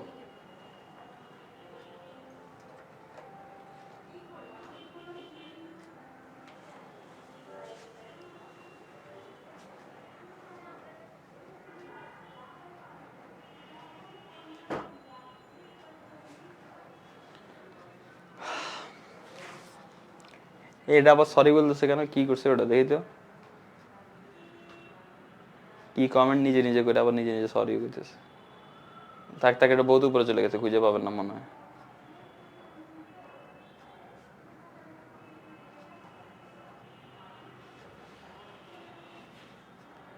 স্যার আপনার নাম কি? আরে 2 ঘন্টা ধরে পড়াই দিয়েছে, আমার নামটা জানা না কেন, কই যাবো এটা নিয়ে। নাম জানে কি করবো, ম্যাথ করো, জীবনে ম্যাথই আগে, ঠিক আছে, নাম টাম পরে দেবা। আচ্ছা ঠিক আছে, এর পরবর্তীতে আমরা দেখি গণসংখ্যা বহুভুজ হইলো বহুত। এখন আমরা এখানে একটা আয়ত লেখা চিন্তা করি, আয়ত লেখা আমরা কিভাবে আঁকবো। তো মনে করো আয়ত লেখা আঁকার আগে তোমাদের একটা জিনিস শিখতে হবে, সেটা হচ্ছে অবিচ্ছিন্ন শ্রেণীসীমা। তো অবিচ্ছিন্ন শ্রেণীসীমা আমরা কিভাবে আঁকতে পারি দেখো, অবিচ্ছিন্ন শ্রেণীসীমা হচ্ছে, মনে করো এটা হচ্ছে শ্রেণী আর এটা হচ্ছে অবিচ্ছিন্ন শ্রেণী, এটা আমাদের লাগবে আয়ত লেখা আঁকার ক্ষেত্রে, ঠিক আছে, অবিচ্ছিন্ন শ্রেণী। তো এটা কিভাবে আমরা আঁকতে পারি দেখো, মনে করো তোমার শ্রেণী হচ্ছে দেওয়া আছে যে 10 থেকে 19, তারপরে আছে 20 থেকে 29, তারপরে আছে 30 থেকে 39, তারপরে আছে 40 থেকে 49। ওকে, এরপরে দেখো অবিচ্ছিন্ন শ্রেণীতে কি বলবো আমরা, অবিচ্ছিন্ন শ্রেণী আমরা কিভাবে বানাবো, এই যেগুলো পিছনের, ঠিক আছে, এগুলো থেকে 0.5 বিয়োগ করব, যেগুলো সামনের এগুলোর সাথে 0.5 যোগ করব। অর্থাৎ 10 থেকে 0.5 বিয়োগ করলে 9.5, 20 থেকে 0.5 বিয়োগ করলে 19.5, 30 থেকে বিয়োগ করলে 29.5, এটা হচ্ছে 39.5, 40 থেকে বিয়োগ করলে। তারপরে সামনে যেগুলো আছে তাদের সাথে 0.5 যোগ করবো, 19-এর সাথে 0.5 যোগ করলে 19.5, তারপরে 29-এর সাথে যোগ করলে 29.5, 39-এর সাথে যোগ করলে 39.5, 49-এর সাথে যোগ করলে 49.5, ঠিক আছে। তো এটা হচ্ছে শুধু শ্রেণী, বিচ্ছিন্ন শ্রেণী, আর এটা হচ্ছে অবিচ্ছিন্ন শ্রেণী। বিচ্ছিন্ন শ্রেণী কেন এটাকে বলা হয়, কারণ দেখো এটা শেষ হয়েছে 19-এ কিন্তু শুরু হয়েছে 20-এ, অর্থাৎ 19-এ এসে শেষ হয়ে শুরু হইলো 20 থেকে, মাঝখানে একটা গ্যাপ রয়ে গেল। এই গ্যাপটা যদি থাকে তাহলে সেটা হচ্ছে বিচ্ছিন্ন আকার আছে। বাট এখানে দেখো 19.5-এ শেষ হইলো, 19.5-এ কিন্তু শুরু হইলো, 29.5-এ শেষ হইলো, 29.5-এ কিন্তু পরেরটা শুরু হইলো। তো এটা হচ্ছে আমাদের অবিচ্ছিন্ন। তো অবিচ্ছিন্ন বানাতে হবে আয়ত লেখা আঁকার জন্য। তো আমরা একটা আয়ত লেখার গ্রাফ দেখি তাহলে বুঝতে পারবো। তো আয়ত লেখার গ্রাফ যদি আমরা দেখতে যাই, আমাদের শুরুতে আয়ত লেখা ছিল, এই যে দেখো এখানে একটা শ্রেণী আছে, এটা কিন্তু বিচ্ছিন্ন শ্রেণী। দেখো 44 শেষ হয়েছে, পরেরটা শুরু হয়েছে 45, এই জন্য অবিচ্ছিন্ন শ্রেণী আমরা বানাই নিছি, ঠিক আছে। 0.5 বিয়োগ 0.5 যোগ করে। আর গণসংখ্যা আমরা তো দেওয়াই আছে, গণসংখ্যা লিখে ফেললাম। এখন আমরা কি করব, এখন আমরা এই যে গ্রাফের মধ্যে দেখো আমরা হচ্ছে 39.5 থেকে আমাদের কিন্তু আমরা এখানে বসাবো x অক্ষে বসাবো অবিচ্ছিন্ন শ্রেণী, অবিচ্ছিন্ন শ্রেণীগুলো x অক্ষে বসাবো। তো অবিচ্ছিন্ন শ্রেণী শুরু কত, 39.5 থেকে 44.5, তারপরে হচ্ছে 49.5। দেখো প্রথমে লিখলাম 39.5, এরপর লিখলাম 44.5। আচ্ছা এই যে দেখো 39.5 লিখলাম, 39.5 লিখলাম, 44.5 লিখলাম। এরপর কি আবার 44.5 লেখার দরকার আছে? না, এটা তো লেখা হয়ে গেছে। তাহলে এখন লিখবো 49.5, 54.5, এগুলো কিন্তু এখন লেখা হয়ে গেছে। তার মানে লিখতে হচ্ছে আমাদের কিভাবে, লিখতে হচ্ছে আমাদের এই যে এইভাবে হচ্ছে আমাদের লেখাটা লেখা লাগতেছে, ঠিক আছে। 39.5, 44.5, 49.5, 54.5, এভাবে আমরা 69.5 পর্যন্ত লিখবো। এই যে দেখো এক্স অক্ষ বরাবর আমরা অবিচ্ছিন্ন শ্রেণীসীমাগুলো লিখলাম, আর ওয়াই অক্ষ বরাবর গণসংখ্যা বসবে, ঠিক আছে। তো গণসংখ্যা ওয়াই অক্ষ বরাবর বসলো। এখন আমরা কিভাবে এটা ক্যালকুলেট করব? তো তুমি দেখো প্রথমে তুমি এখন যেটা করবা সেটা হচ্ছে তুমি এটার দিকে খেয়াল করো যে আমাদের এখানে কি কি দেওয়া আছে, ঠিক আছে। তো আমাদের এখানে 39.5 এই বরাবর কত, গণসংখ্যা 8, 44.5 এই বরাবর গণসংখ্যা 8। তো আমরা যেটা করব সেটা হচ্ছে কি এই 39.5, এই দেখো 39.5 এই বরাবর আমরা গণসংখ্যা 8 নিলাম। এই যে দেখো 39.5 যখন, তখন গণসংখ্যা এই যে 8, 1 2 3 4 5 6 7 8, এই 8 এর মধ্যে একটা বিন্দু, ঠিক আছে। জাস্ট একটা ফোঁটা দিয়ে রাখবা। আবার 44.5 যখন, তখনও একটা ফোঁটা দিয়ে রাখবা। এরপর কি করবে, এই দুটাকে যোগ করে রাখবা, ঠিক আছে। নরমালি দুটো যোগ করে রাখবা, ওকে। এরপরে দেখো আমাদের আবার পরে দ্বিতীয় শ্রেণীর ক্ষেত্রে দেখো 44.5 যখন, তখন হচ্ছে 9, 49.5 যখন, তখনও 9। তো 44.5 যখন, তখন হচ্ছে 9। এই যে 44.5 যখন, তখন হচ্ছে আবার 9। এই দেখো 44.5 যখন, তখন আবার 9। তার মানে এটা থেকে আরো এক ঘর উপরে উঠবে, এখন একটা বিন্দু হবে। তার মানে এখানে হচ্ছে বিন্দু বসাস না গে, হ্যাং হয়ে গেছে। আচ্ছা দেখো 44.5 যখন, তখন তুমি 9তে একটা বিন্দু বসাবা। আবার 49.5 যখন, তখন তুমি 9তে আবার আরেকটা বিন্দু বসাবা, ঠিক আছে। তো 44.5 বরাবর একটা বিন্দু, এই যে এখানে একটা বিন্দু, আর 49.5 বরাবর একটা বিন্দু, এরপর আবার এই দুটোকে যোগ করে দিবা, ঠিক আছে। এই যে এই দুটো আবার সোজাসুজি যোগ হয়ে যাবে। সেম ভাবে 49.5 হচ্ছে 15 আছে এখানে, আবার 54.5 ও 15 আছে, যোগ করে দিবা। তারপর 54.5 তোমার হচ্ছে এখানে 10 আছে, এখানেও 59.5 ও 10 আছে। এরপরে এভাবে সবগুলো বিন্দু বসায় যোগ যোগ করে নিবে, এইভাবে যোগ করে নিবা, যোগ করে নিবা। যোগ করার পর এবার কি করবা, সোজাসুজি দাগ বসাই দিবা, শেষ। এই সোজা দাগ বসাই দিবা। তাহলে দেখবে ঘরগুলো দেখতে অনেকটা আয়তক্ষেত্রের মতো, এই জন্য এটাকে বলা হয় আয়তলেখা, শেষ। এভাবে হচ্ছে তোমার আয়তলেখা আঁকতে হয়। আর সর্বশেষ আমরা শিখবো এখন অজীব রেখা। অজীব রেখা আমরা কিভাবে করতে পারি? অজীব রেখা করার ক্ষেত্রে শ্রেণীর উচ্চসীমা বসাইতে হয় আর ক্রমযুক্ত গণসংখ্যা বসাইতে হয়। এই যে দেখো শ্রেণী উচ্চ সীমাগুলো আমরা বসাবো। এই যে এখানে যে আমাদের শ্রেণী দেওয়া আছে, এটার হচ্ছে অজীব রেখা আঁকবো। তো উচ্চ সীমা কত, 54, 59, 64, 69, 74। তো উচ্চ সীমাগুলো আমি এখানে বসাইছি। দেখো উচ্চ সীমাগুলো হচ্ছে কত, 54, 59, 64, 69, 74, ঠিক আছে। 54, এখন 49 কোত্থেকে আসছে সেটা তুমি পরে দেখো, সেটা আমি এখন বলতেছি না, এটা বুঝানোর শেষে বলতেছি। তো 54, তারপর হচ্ছে 59, 64, 69, 74। তো এইভাবে আমি বের করে নিলাম। নেওয়ার পরে এটা হচ্ছে আমাদের কি, উচ্চ সীমাগুলো আমরা বসাইলাম, উচ্চ সীমা। আর ওয়াই অক্ষে বসাবো কি, ক্রমযোজিত গণসংখ্যা। তো দেখো এখানে কিন্তু ক্রমযোজিত গণসংখ্যা আমি বের করে নিয়েছি, 7, 19, 37। তো ক্রমযোজিত গণসংখ্যা 70 পর্যন্ত আছে, তো আমি এখানে 70 পর্যন্ত ঘর করে নিয়েছি। এখন আমরা দেখি আমাদের যখন উচ্চ সীমা কত, 54, তখন ক্রমযোজিত গণসংখ্যা 7। তার মানে উচ্চ সীমা যখন 54, এই যে উচ্চ সীমা যখন 54, ক্রমযোজিত গণসংখ্যা হচ্ছে 7। তুমি 7-এ একটা বিন্দু দিবা, ঠিক আছে। 7-এ একটা বিন্দু দিবা। এটা 7-এ কেমনে, কারণ এক ঘরকে আমরা 2 করে ধরে নিয়েছি। এটা 2, এটা 2, এটা 2, তার মানে 3 দুগুণে 6, আর এটার মাঝখান বরাবর বসছে 7। তো তাই হাই বলেন। এখন দেখো যে এখানে 59 বরাবর, তারপরে 59 এর মান বসাবা। কারণ 59 বরাবর কত দেওয়া আছে, দেখো 59 বরাবর আমাদের দেওয়া আছে এখানে, আরে কি ডিস্টার্বটা করতেছে। 59 বরাবর হচ্ছে তুমি 19 বসাবা, 64 বরাবর 37-এ বসাবা, 69 বরাবর 61-তে বসাবা, আর 74 বরাবর 70-এ বসাবা, ঠিক আছে। বসিয়ে তারপরে হচ্ছে তুমি এগুলো যোগ করে দিবা। তো এগুলো যদি যোগ করে দাও তাহলে দেখবা এরকম টাইপের একটা গ্রাফ পাবা। মনে রাখবা ক্রমযোজিত গণসংখ্যা সবসময় উপরের দিকে উঠবে, এটা কখনো নিচের দিকে নামবে না। আর এই 49 কোত্থেকে আসছে, এখন এখান থেকে তো তোমার দাগ শুরু হয়েছে, তো এটা মিলাবা কার সাথে? এটা মিলানোর জন্য তুমি কি করবা, উচ্চ সীমাগুলো তো বসাইছো, তো উচ্চ সীমার প্রথম শ্রেণীর নিম্ন সীমাটাও বসাবা 50, তো এই জন্য প্রথম শ্রেণীর নিম্ন সীমাটা বসাই নিয়েছি এখানে। তো 50 বা 49, তুমি 50-এ বসাইতে পারো এক ঘর সামনে নিয়ে, আবার তুমি 49-এ বসাইতে পারো। এখানে যেহেতু সবগুলো আমাদের 4-4 করে 5-5 করে কম আছে, এই জন্য 54 থেকে 5 কম হলে 49, তো তুমি এখানে 49-এ দিয়ে 49-এর সাথে মিলাই দিতে পারো, ঠিক আছে? তো এইভাবে হচ্ছে আমাদের অজীব রেখাটা আঁকা হয়। তো এখন বুঝতে পারছো কিনা আমাকে একটু জানাও যে ক্লিয়ার কিনা তোমরা।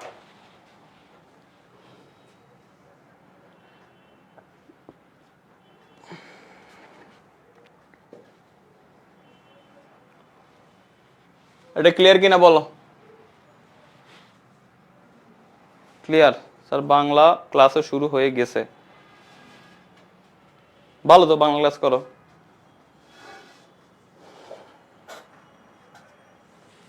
এক্সট্রিমলি ক্লিয়ার, ওকে।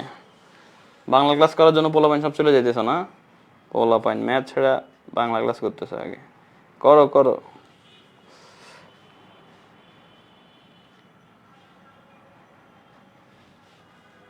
এগুলো আগে থেকে পারি, তাহসিন বলতেছে। ওকে তাহসিন, গুড। স্যার ক্লাস শেষ নাকি? তুমি কি চাও আরো কিছুক্ষণ বকাবকি করি?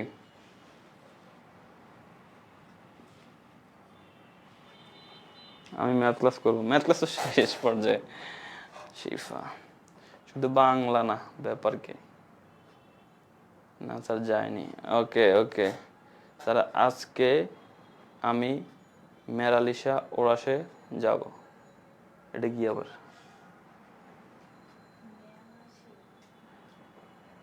আল্লাহ হাফেজ।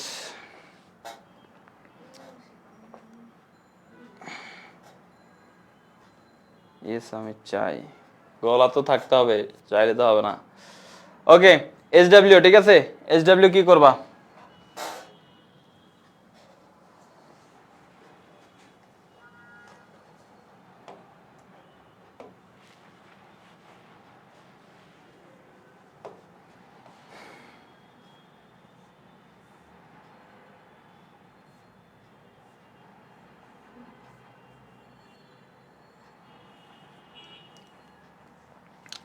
দেখো একটা স্ক্রিনশট নিয়ে রাখো, স্ক্রিনশট নিয়ে রাখো। এইখানে এই যে ঘরটা আছে, এই যে ঘরটা আছে, এই টেবিলটার জন্য তুমি 6টা জিনিস বের করবা, ঠিক আছে?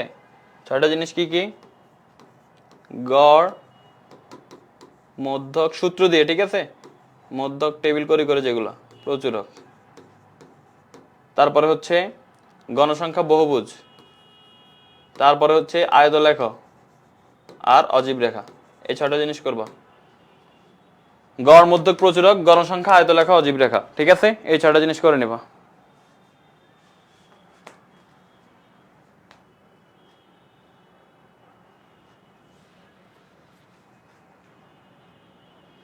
হ্যাঁ আমি গ্রুপে যুক্ত হয়ে যাব, আজকে কালকের মধ্যে গ্রুপে যুক্ত হয়ে যাব। তোমরা অবশ্যই পোস্ট করবা, আমি দেখব, ঠিক আছে?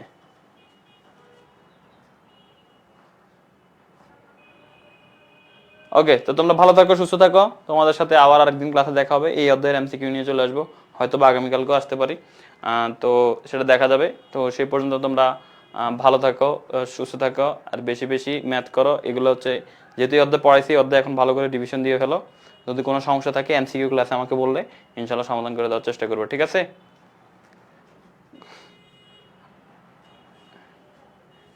এবার বিদায় দেন, বাথরুমে যাব। আচ্ছা ঠিক আছে, তো আল্লাহ হাফেজ। আসসালামু আলাইকুম ওয়া রাহমাতুল্লাহি ওয়া বারাকাতুহু। সবাই ভালো থাকো, ইনশাল্লাহ দেখা হবে নেক্সট ক্লাসে।